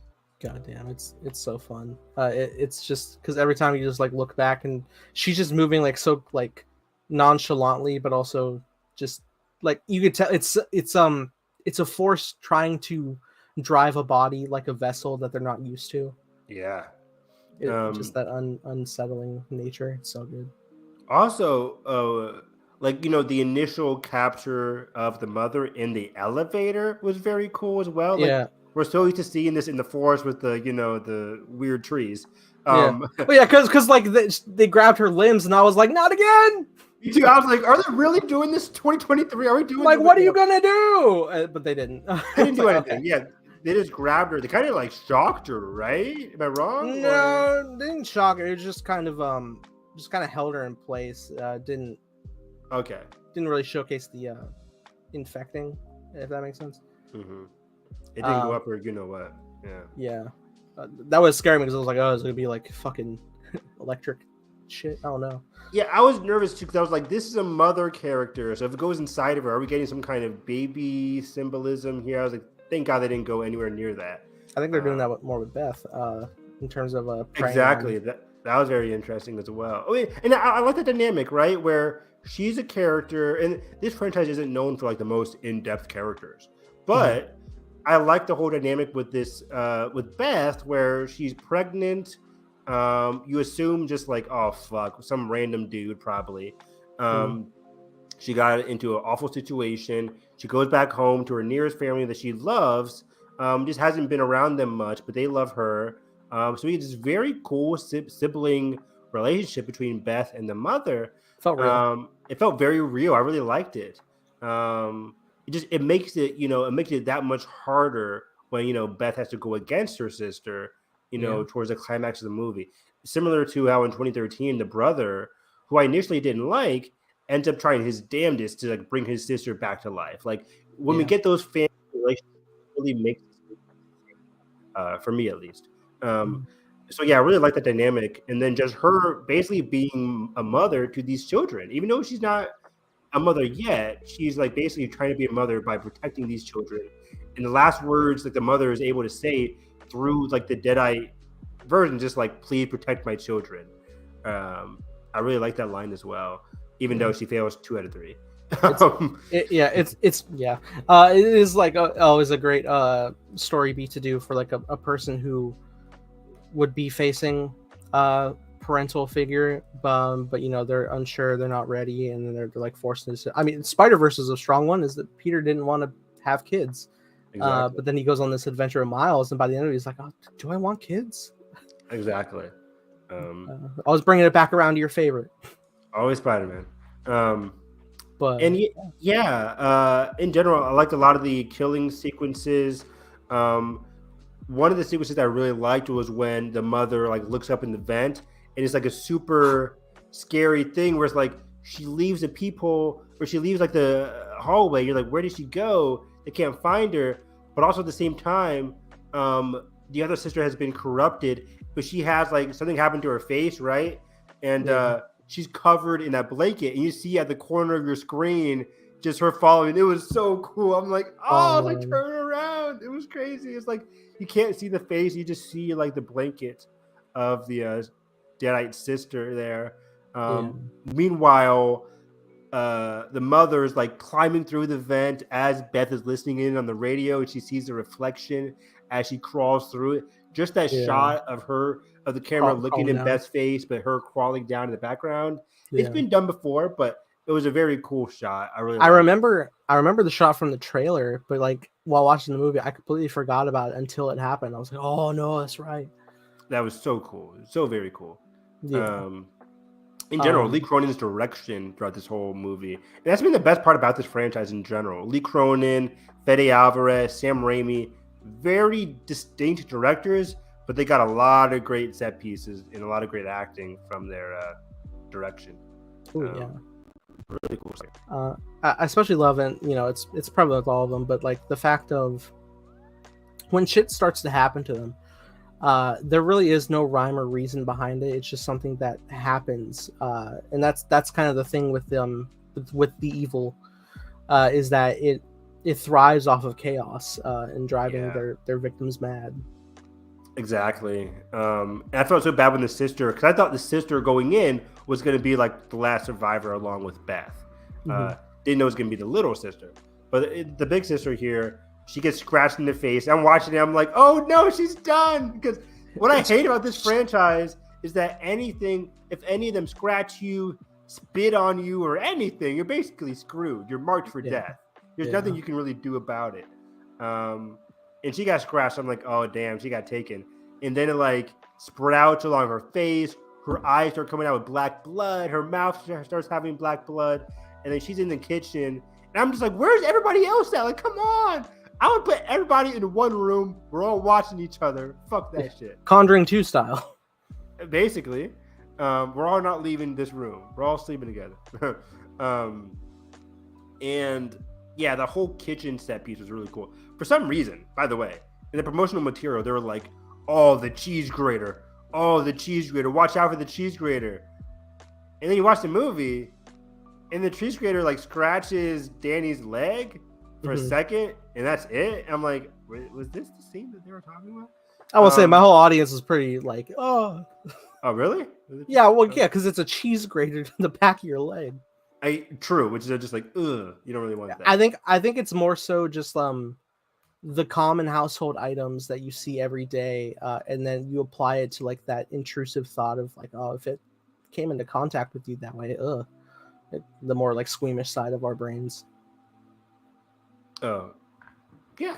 Because I remember seeing like marketing. It's like, squeamish. I remember seeing simplistic posters for the cheese grater, the scissors. Mm-hmm. How did the scissors come into play? Like she stabbed the scissors up her nose in the brain. Up her nose. That was awesome. That was a really cool sequence. Took her out of commission for a long time. I'll tell you what I didn't expect was, this is kind of a new thing where the Deadites like homogenize into one entity. Let's talk about that fucking awesome sequence. Okay. This was straight up spoiler alert for Last of Us Part 2. Oh, this is the Rat King. It's the Rat King. It's the Rat King straight up. As soon as I saw it, and they turned, and as the just imagine the imagery, like the brother and the sister going to their mom's stomach, basically, and then just homogenizing together as one big creature. And then that imagery in the book of just like a creature with so many arms. It was weird, and I was so scared by it. Like, when they went into the basement of the parking garage, I'm like, this is Last of Us Part 2, point blank. And then it comes around the taxi car or the main car, and wow, what a disgusting, weird creature design. Just a creature with the heads of the siblings and the mom in the middle, and then just so many arms. It's terrifying as hell. But I loved every second of it. It was so cool. And I love how every last, like especially the last movie, like the falling rain, just raining blood. And in this one with the grater, it was just like a pool of blood throughout this entire last sequence, which was so cool. Oh man, it's so good. And I love the continued prevalence of the chainsaw in this franchise. It really is just the one weapon to defeat this thing. By the way, was that Sam Raimi's car throughout the movie? I would like to think so. At this rate, I would like to think so. I was like Nathan might know this, but it looks like Sam Raimi's car. Because thinking back to 2013's with them sitting on the hood of that car, I was like, that's definitely Sam's car. That's got to be a nod. And there was also a thing we could talk about. Bruce Campbell was recently asked about the future of Evil Dead. Oh, what is that? Well, because both him and Sam Raimi are being active producers now, especially with this film. He said there's definitely plans to have it a lot more connected. Oh wow! Yeah, so we could see from all different walks, 2013 Rises and Jane Levy returns. Let's go! Yeah, and Ash himself. They could all come together. Wow! Me and you, we need to get on Ash versus Evil Dead, the TV show. Yeah. We gotta look those up. But man, imagine Ash coming back, Jane coming back, or at least I forget her name, Jane Levy. But then Beth comes back with the little daughter who survives. That's really cool too. Mia, I think was Mia. Mia, I think. Yeah, that'd be really cool, man. Because by the end of it, I was so drawn to those two characters. I was like, yes, let's please go. Like, pull the lever, and then she pulls the lever, and it's just like grades her own mother. It's like, come on. Oh, damn. So crazy. But so cool. I had a fucking blast with this movie, man. It was bloody. It wasn't as like disgustingly or brutal as 2013, but I had a lot of fun with a lot of the set pieces. Also, the sister stabbing the brother with a knife on the arm, and then just like, I thought he was gonna have to pull his arm off or something. It didn't happen. I think even like one of the earliest things, I think the mother stabbed her sister with like through the hand. Oh yeah, which is always. I think I've been seeing that imagery a lot more lately, and it's effective every time. Totally. Like my hand, I can't imagine somebody stabbing me in the hand. I'm fucked. Yeah. But yeah, this was just a very fun movie. Didn't have it as high as Scream 6 personally. But in general, I had a very fun time with this movie. I think I had it just under Scream 6. Whenever I break down these things, like, I love the different stylistic choices, but I think it does ultimately come down to my love of the characters. Same. Yeah. I have it right under Scream 6. But I did decide to go ahead and make an official ranking of the Evil Dead. Yeah. Let's end it off with some ranking. What do you think here? All right. Well, at number 5, I have the original Evil Dead from 81. Okay. Then at number 4, I have Evil Dead 20. But you cut out there for a second. Then number 3. Did I cut out? Yeah. I didn't get number 4. Number 4 is 2013 Evil Dead. Whoa! Yeah, which I still like. Again, I like them all. You're wrong. Well, I like it better than the original remake. And I like it a lot. Number 3, I have this one, Evil Dead. Sweet. Okay, Evil Dead Rise. And do I have Evil Dead 2? Number 2, Evil Dead 2. Number 1, Army of Darkness. Yeah. Okay. So it's right in the middle. But it's doing good. Again, it's just it's the charm of Ash. He really grabs me. And I do like when things are a lot more wacky, absurd. I will say these newer Evil Deads are probably a lot more scarier just from visual standpoint. Although I won't discount the originals for having some gnarly settings. The originals were very disturbing for me. At least getting into the franchise, 1 and 2 were just like, oh man, your friend's being possessed and you have to kill them, and they're not really. It was just very wacky, but also very like haunting at the same time. I think I would go from bottom to top here. I should make a ranking. Fuck it. I wasn't gonna, because originally I had even in this ranking I have 2013 and the original like tied, neck and neck really. I would say the bottom. I always go back between Evil Dead 1 and 2. Today I'll go Evil Dead 1 at the bottom. Okay. And then I'll go Evil Dead 2. And that's the shocking for me. I know. People love those original movies. I'm a newer fan. Well, especially 2 people really adore 2. 1,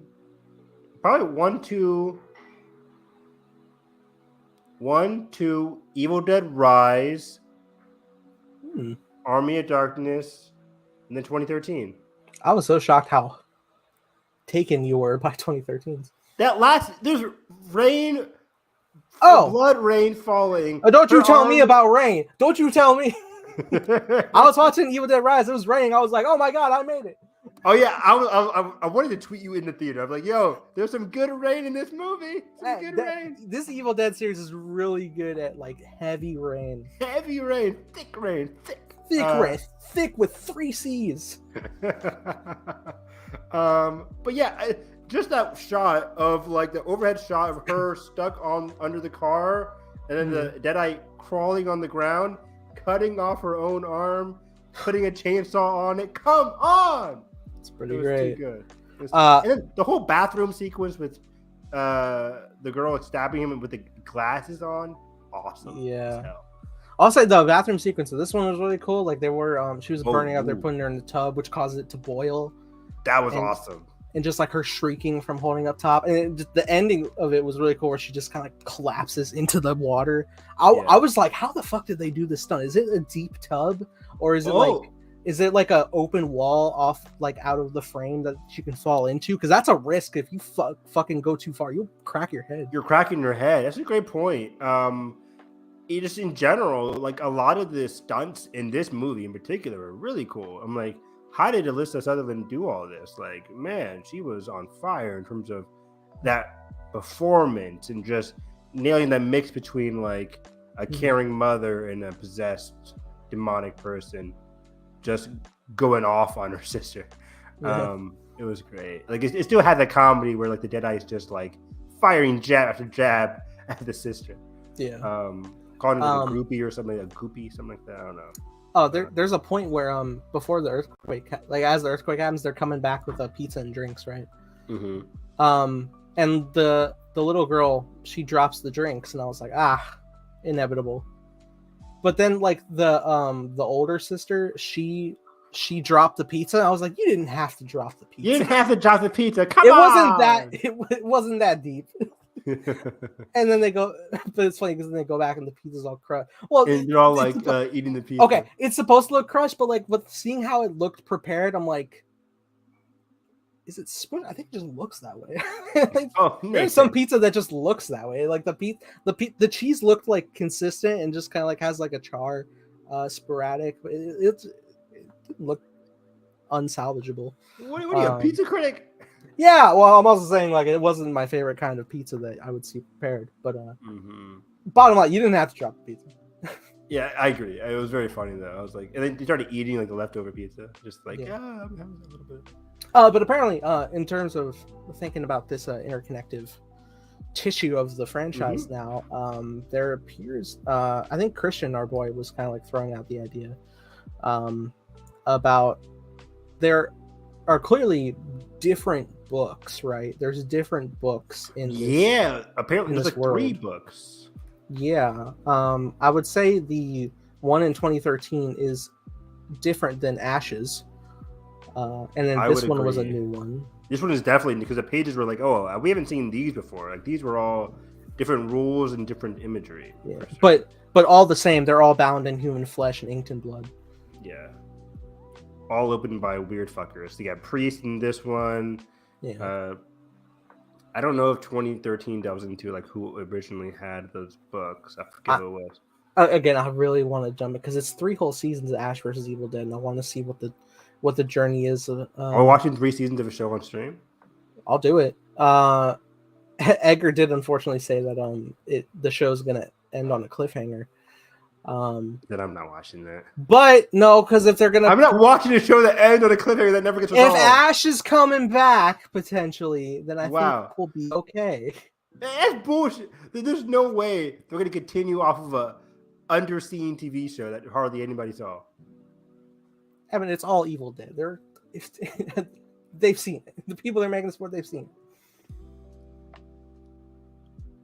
It may not be like they do that all the time, Evan. Marvel's doing it. You think everybody in the theater is watching the Disney Plus shows? Not at all, boy.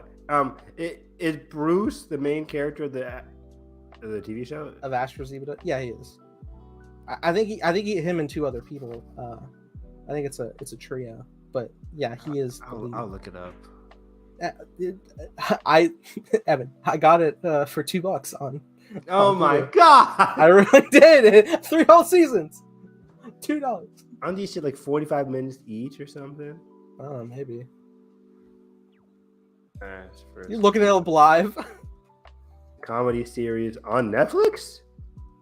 It's on Netflix? No way. No.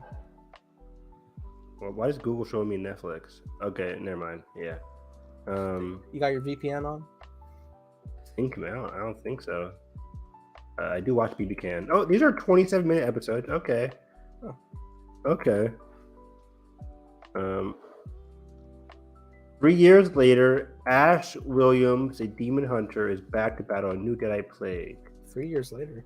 3 years after Army of Darkness? No, he's older.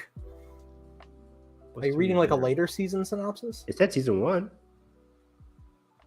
Yeah, every season has a different thing here going on for it. But they're all 10 episodes? We can do it. They're all 10 episodes, 27 minutes each. How long is that for movie length? That's like 4 episodes? We could do, 2 to 3? I was going to say 5. 5 episodes? No, we're not doing 5 episodes. Oh, it's 2:30. We can do it in show. We can do 6 streams. It'll be done. Jesus Christ.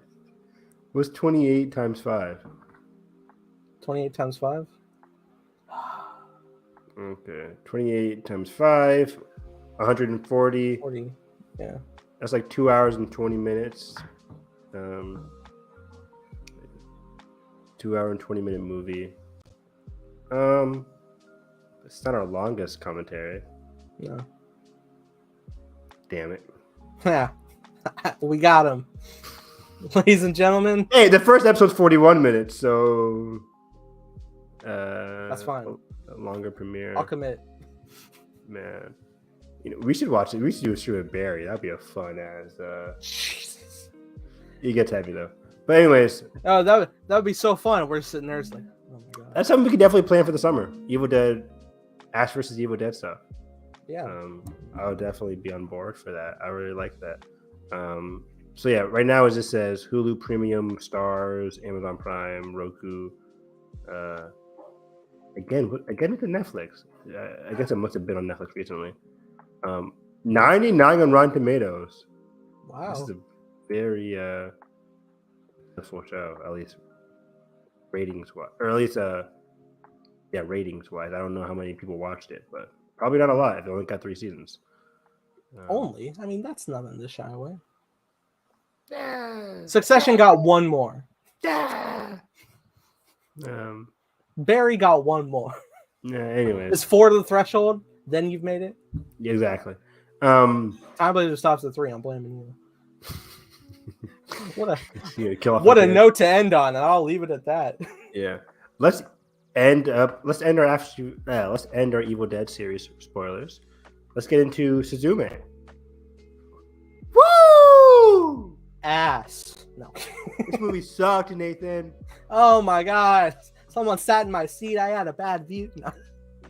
That'd been awful. No, this was a delight, man. I wanna go back and watch it again.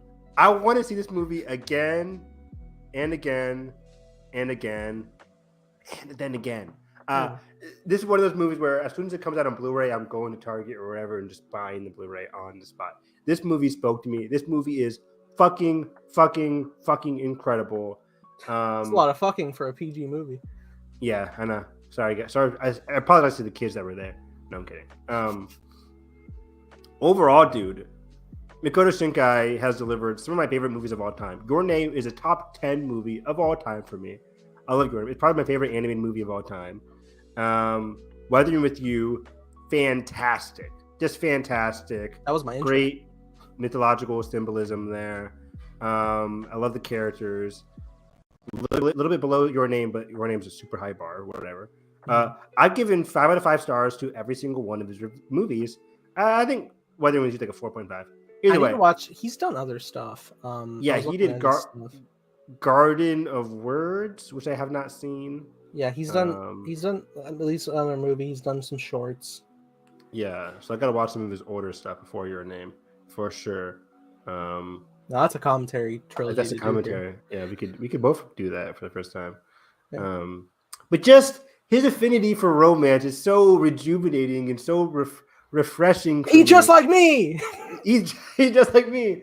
Because I don't get super invested in a story if it doesn't have a good romance, for the most part. Like, I'm a super, like, I always say this. I love psychological thrillers. My favorite movie of all time is Seven. There's no fucking romance in Seven. It's a tragic romance if you want to look at it that way. What's in the box? Exactly. Whoops. But it's Nathan. It's in the box. I am. So they opens the box. I love the Morgan Freeman and Brad Pitt romance. No. I mean, to a certain degree, a buddy cop can be a romance. Exactly. But like, I like those kinds of movies. Those are my jam.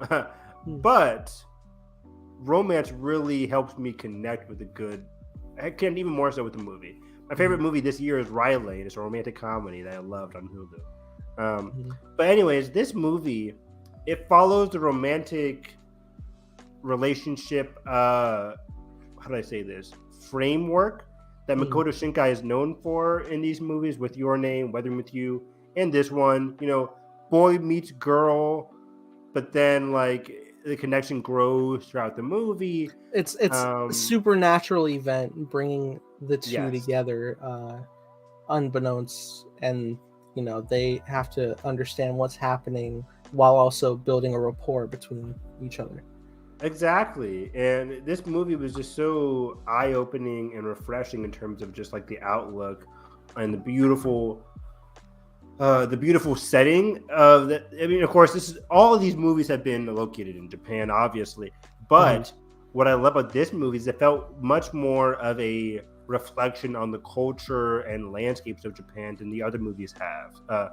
In the first one, in Your Name at least, it's giving you a parallel between the inner city where I forget his name now. The boy is like working at. He's like the city, Tokyo, Shibuya area.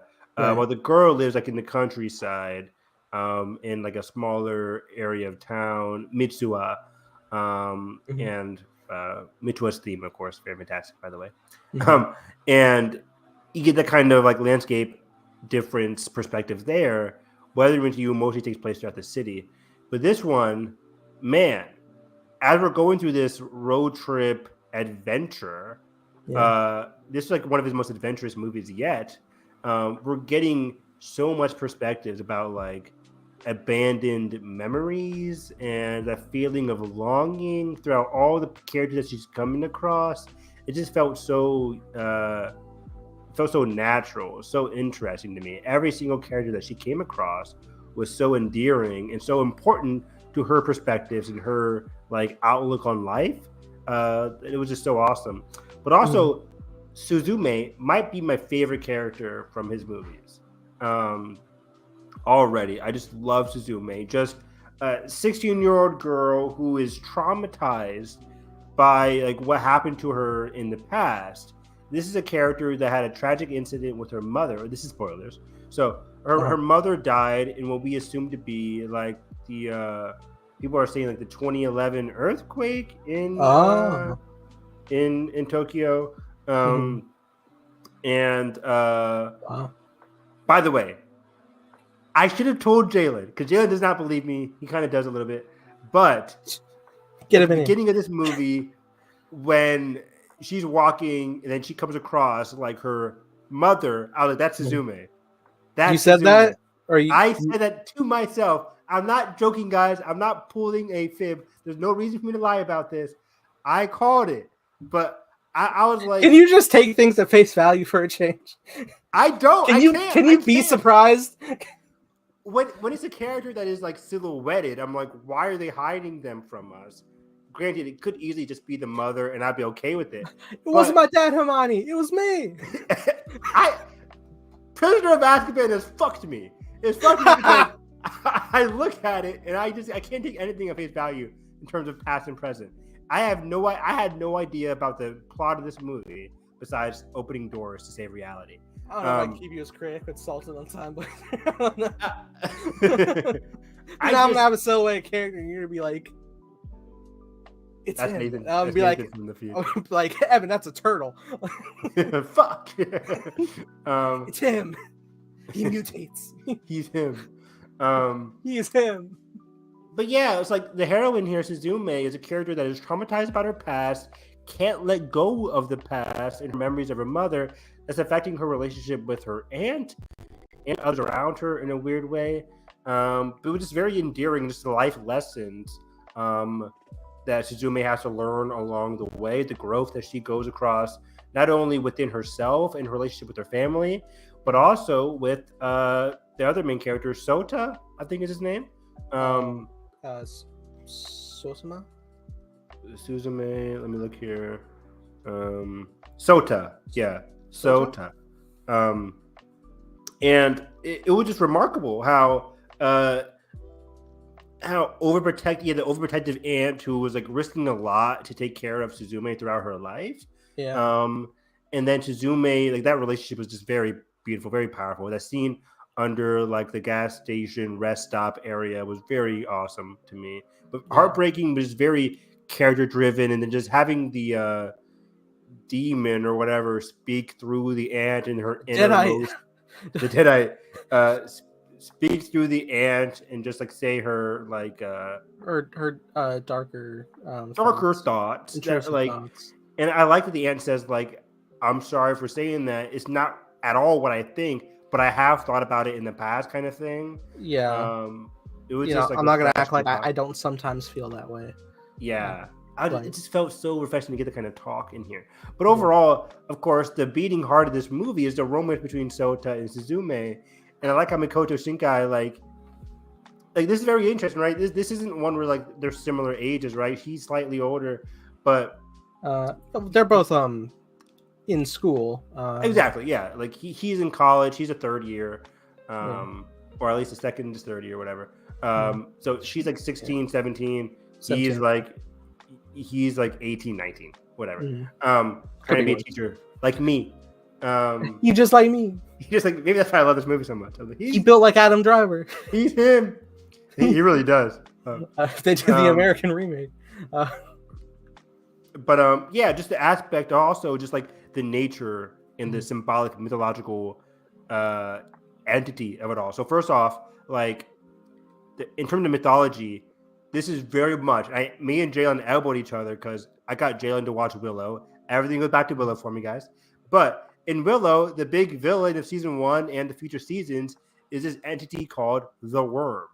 The Worm is like this figure that, like, in the first movie possessed, or you find out in this series, that possessed Bavmorda, and like the Worm is this creature. You know, a worm is also a creature with no head and no end, right? It's a circular nature of it all. And in this movie, the way they portray the evil villain, which is, in all intents and purposes, a worm. I think they even call it that in this movie. Yeah. This evil creature that's plaguing nature, but also it's like there's an infinite aspect to it where there's no end in sight, but you have to close up the doors in order to really seal it off, basically, as best as you can. Yeah.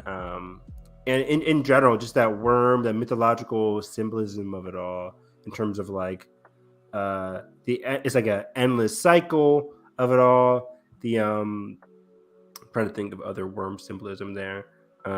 But in general, just the imagery of it all was very cool. One of my favorite scenes was when they're in the metropolitan area of Tokyo and the worm comes out of the train area, and then the sound design, when it starts rising, and then the sound cuts out for a second, and then they show you like a shot of birds, and then the sound reverberates, and then she jumps onto the worm, and it goes flying into like the sky. That whole sequence was just marvelous for me. Oh, yeah. But I got distracted. But the best part about this movie, once again, the romance between Sota and Suzume, just their connection was so powerful to me. Just invigorating. And the best part about it is that when he, quote unquote, sacrifices himself, dies, Suzume does what I wanted Ray to do in Tross, where it's just like, no. I refuse to accept this. I can't live in a world where Sota does not exist. I was like, oh my gosh, thank you. She has to go to the literal afterlife, the ever after, to rescue him, save his life, so they can live happily ever after. I was like, this movie is checking off all the fucking boxes. This is the best part about the heroine's journey, and this happened in Willow season 1, where you go into not the afterlife, but you go into this nether realm. And for Suzume, that was her reflecting on her childhood or whatever. Face your inner fears, come out on the other side with a big life lesson, while also taking, she lost her mother, right? But she's never going to lose Sota. She refuses to lose Sota. She refuses to lose two loves of her life. And then she goes into the afterlife and just, with the help of both Neku's, the cats, Denji, which is a fantastic character, by the way, and then the other bigger cat that comes along later on in the movie, and saves Sota's life, and they both defeat both ends of the worm together in unison as they both close the door together. They both survive together. I was like, this movie is just it was so good, Nathan. I just had a blast. The romance, the family, the animation, the direction. 5 out of 5. I would say I went in very blind to this movie. Because I saw maybe a 5 to 10 second promo, and the only thing of that promo was a talking cat. I thought that was going to be the movie. I was like, oh, it's going to be some wacky Ponyo-esque hijinks or something. Ponyo. But yeah, I'm watching it and we're going along, and I'm like, oh wow, fucking keymasters and shit. Like, well, what are we doing? We're gonna wield some keyblades, The page master, right? So just as well, I was not expecting for him to be a chair so much of the movie. Same. Like I wish I didn't see it, but like after the first trailer, the second trailer was like all the thumbnails were about the chair. I'm like, does the main character turn into a chair? So I was already thinking that. But yeah, that's a very good twist on the whole romantic connection of it all, because she's connecting with a freaking chair. And this could have gone so goofy, but it fucking works. It works in spades. Just them connecting and him losing his memories progressively during the chairs. Not memories, but just like losing more and more time each and every day. His consciousness is it's sinking more and more. He's not even like aware sometimes. Like he was sleeping. What? Yeah. He's starting to lose grasp on reality. Like I love that scene where he's like, I'm sinking farther. Like every time he goes to sleep, it's like, oh my god.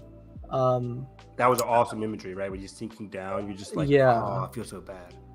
It was kind of toward a bit when, he starts like crystallizing in not the physical realm, but in the more astral sense. When I saw like some crystallization form around him, I was like, oh no, fuck no, he's not the keystone, is he? No, don't do this to me.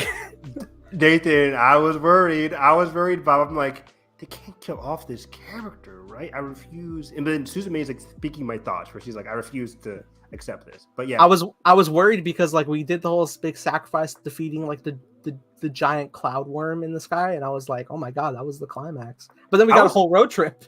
I was tearing up when they get to the end and he like has to sacrifice himself, and the cat's like, it's been leading up to this, you got to make a choice or whatever.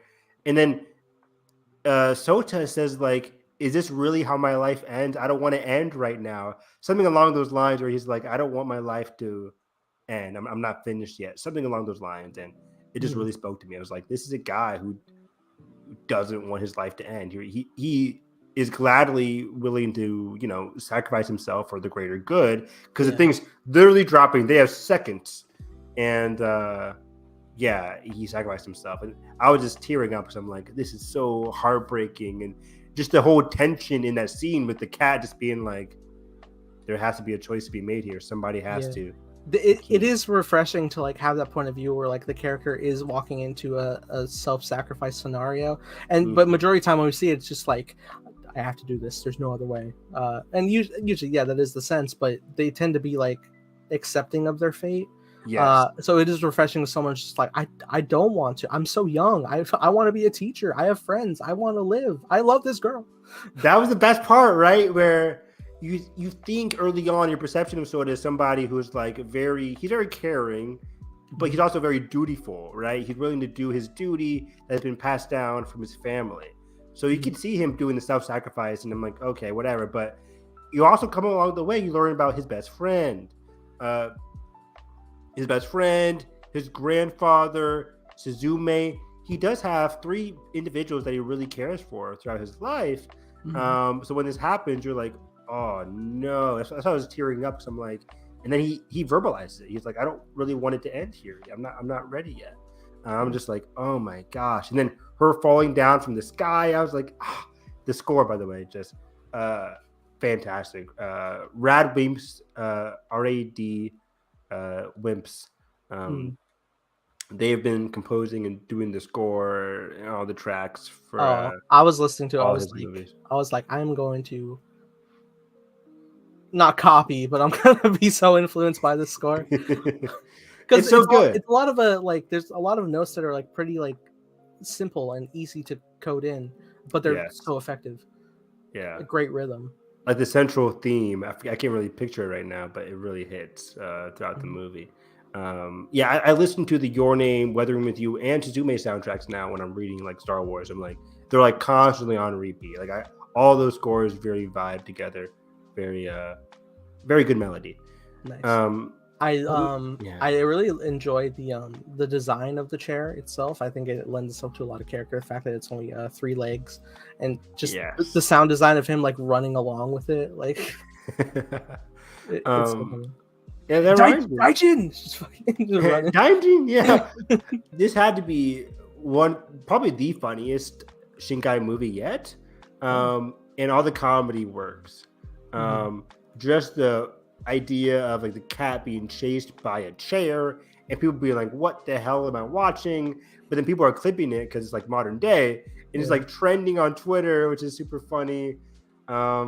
She's just like going everywhere with her chair. People are kind of like weirdly accepting of it, like, okay, just your chair. I remember one of the tweets I was scrolling by was be like the chair, Dyson robot, this tech. Like, I was like, oh yeah, people would probably try to rationalize.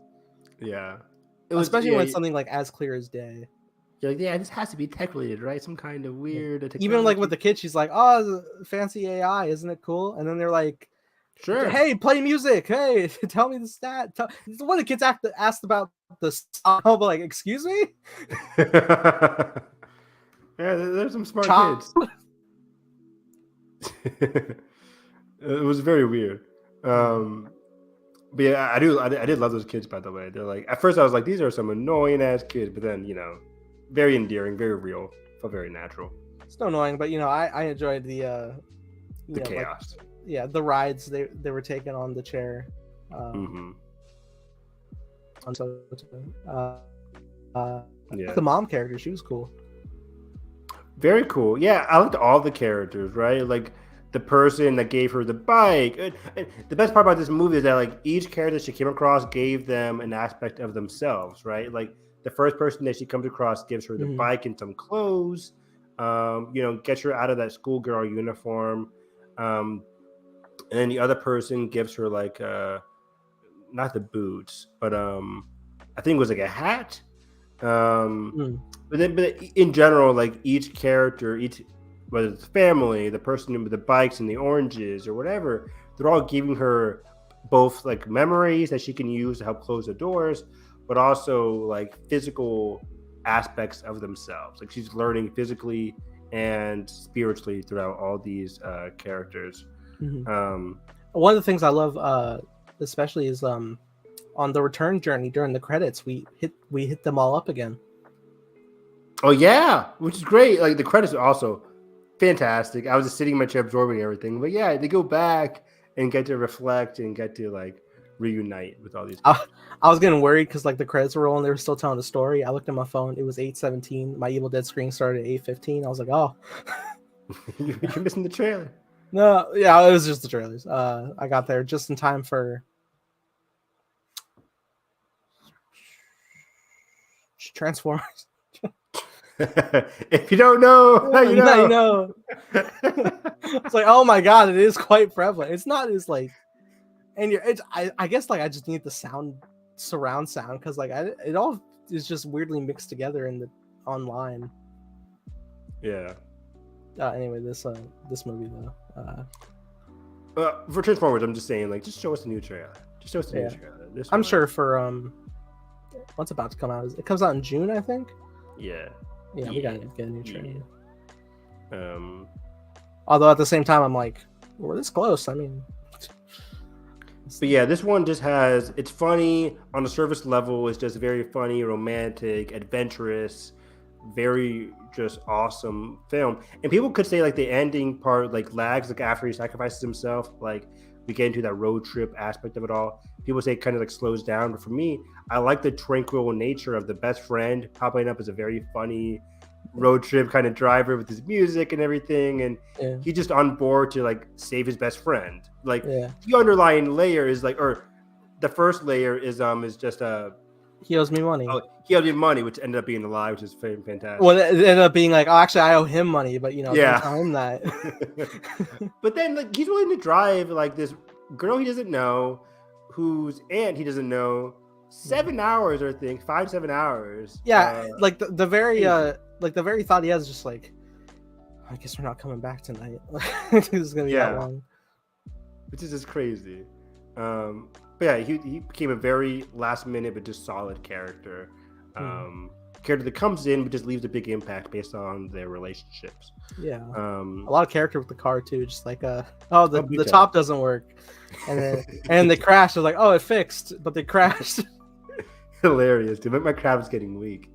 But yeah, just Sota as a character had so much meaning to him, especially even when he became a chair, right? Like the chair represents like the person that Suzume can't forget, like her mom.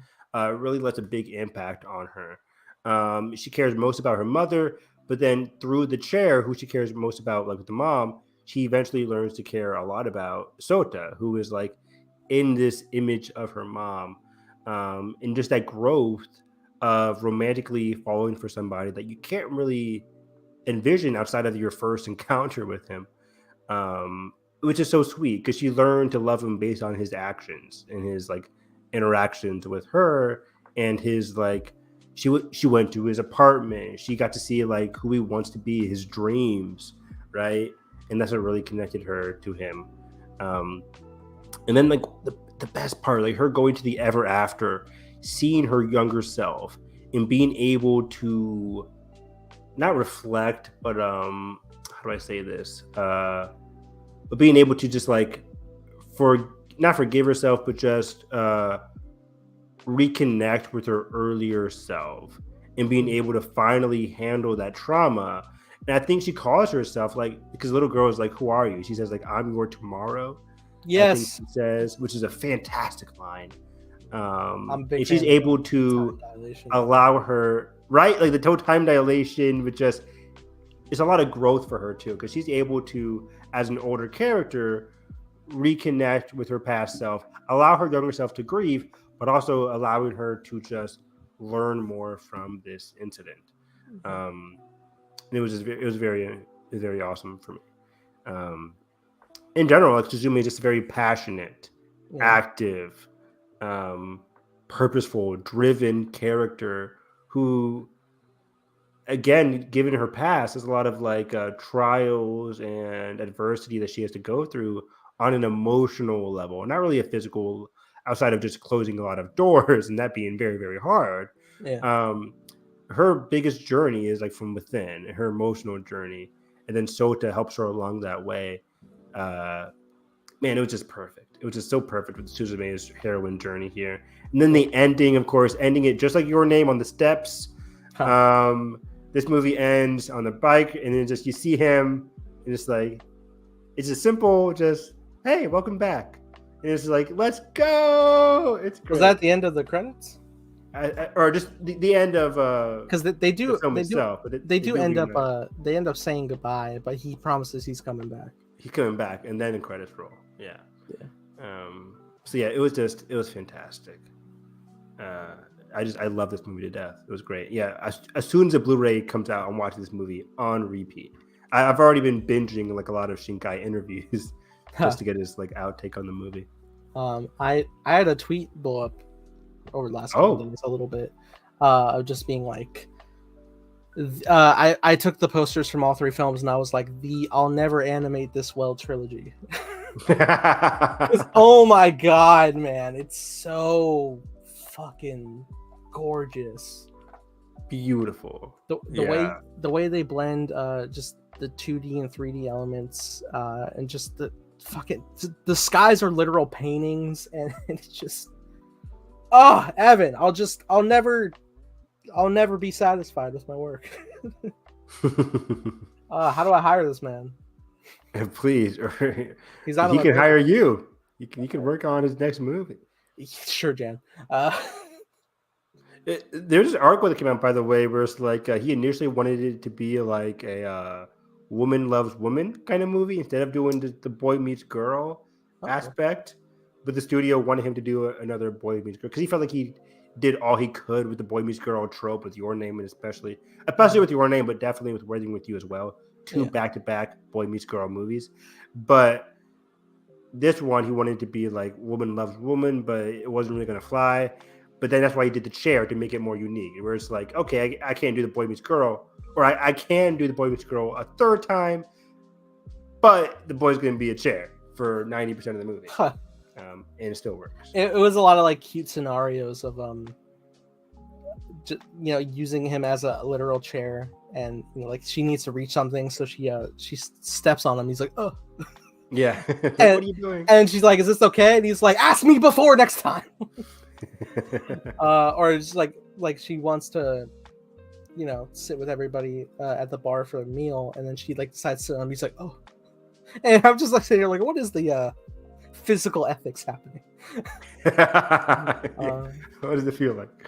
There is also like a cute totem of like the thought of like a kiss to wake him up, and so like more than once she tries, and he's like, was something happening? Did you do something? Nope. I had no idea what No. Nothing happened. Boy. Oh gosh. It's so cute. It really, it's those elements that really are just the most powerful parts of the rom-coms. It really builds up the dynamic. Exactly. Yeah, you get those rom-com tropes, but this one was just so unique. Of course, given the whole chair dynamic and given her past and given his dreams, like this one is probably the most rich movie in terms of like the ability of like nature being threatened from the earthquake in the past, but also just from like the worm crumbling everything around it, if it drops at least, right? Like causing a lot of other potential natural disasters that had to be saved by Suzume and Sota's family, his legacy. It was just so unique. But yeah, this is definitely his most like complex with dreams, memories, mythological symbolism. It handled a lot here. Oh yeah. I had a fucking blast with this movie. It's so magical and so eye-opening and refreshing, and I love the hell out of this. It just made me want to go back and watch the other two. Again, yeah, I want to watch your name. I want to watch Wedding with You. I want to pop those movies again, watch them again. But yeah, that's pretty much it. I love this movie. 5 out of 5. I was struggling. I was like, it came out in 2022, Nate. Oh, you fuck! I knew you would. I went to go look up the release date. Well, actually, I went to go look up Letterboxd and it said 2022, and I was like, Evan's gonna have a field day. But then everybody's putting this in the 2023. Like, on my whole it TL, is for my us. whole TL was like 2020, best movie of 2023. I'm like, it came out last year. But you know what? I'll put it in this year. Is it going to be my number one all year? Probably. But whatever. It's going to be. This movie is locked into my top 10. Believe me now. Locked in my top 10. It's not leaving. Right. Whatever. I don't care what comes out. Oh, it's for sure stuck because it's top 2 right now. Yeah. For me, it's number 1 between this, Rye Lane, I still need to watch that. and John Wick's number 3. I still got John number 1. He died for my sins. What can I say? Suzume spoilers, not John Wick spoilers. Fuck spoilers. Shit. It's been out from. It's been out for a minute. We're 2 hours into this low level podcast. I hope nobody. High level podcast. Like and subscribe, damn it. Please ring the bell. But that would do it. Yeah. Find me on Twitter, Harris EV9. Most of the other CinemaCon stuff for Sony, nothing too important for our viewers, but they did air some stuff from Napoleon, Joaquin Phoenix's next movie. Sony's teaming up with Apple in that movie. They did the whole comedy with Glenn Powell and Sydney Sweeney, which apparently the crowds really liked. And Gran Turismo is still a thing. If you like Neil Blomkamp, I don't. Anyways, find me on Twitter, Harris EV9. Jedi Survivor comes out on Friday. Still trying to finish Horizon Forbidden West. I'm close. Damn it. I mean, we can't slack on this. I know. I thought you're my window. I don't have a PS5. I thought I would have enough time to beat Horizon and platinum it between now and Jedi Survivor, because it took me only a month for God of War, but April was just so busy for me. I did not expect that, but so we'll see. I should play it. I'm definitely be playing it by Friday wherever I am in Horizon. So yeah, we still gotta work out like how we're gonna stream and do all that jam. Um, Well, I think we got the. I think what we're gonna probably do what we did with Alien and like pre-record it, and then I'll be more adamant to edit and upload it immediately. okay, cool. But yeah, again, find me on Twitter, HarrisEV9, definitely for those Jedi Survivor clips and streams and stuff like that happening Friday and over the weekend or for the next couple weeks now. Because I'm definitely muting because a lot of people are going to rush through the game, probably like get to the ending by Sunday or Saturday at the latest. So I would take my time on these games. And I have work, so we'll try and figure that all out. But overall, yeah, Harris EV9 talking all things anime, movies, video games. Yeah. Nice. Well, you find me at _TimeBlazer, making a show called Time Blazer with creative consultant and co-star Evan Harris. I think I'm going to appeal a lot to his Suzume love with that series. So if that yes. is something you enjoy, make sure you check it out. We're always dropping some special looks at new things. It's got a trailer coming up pretty soon. Very excited. Evan keeps singing Johnny Cash's Hurt. It's not that. I hurt myself.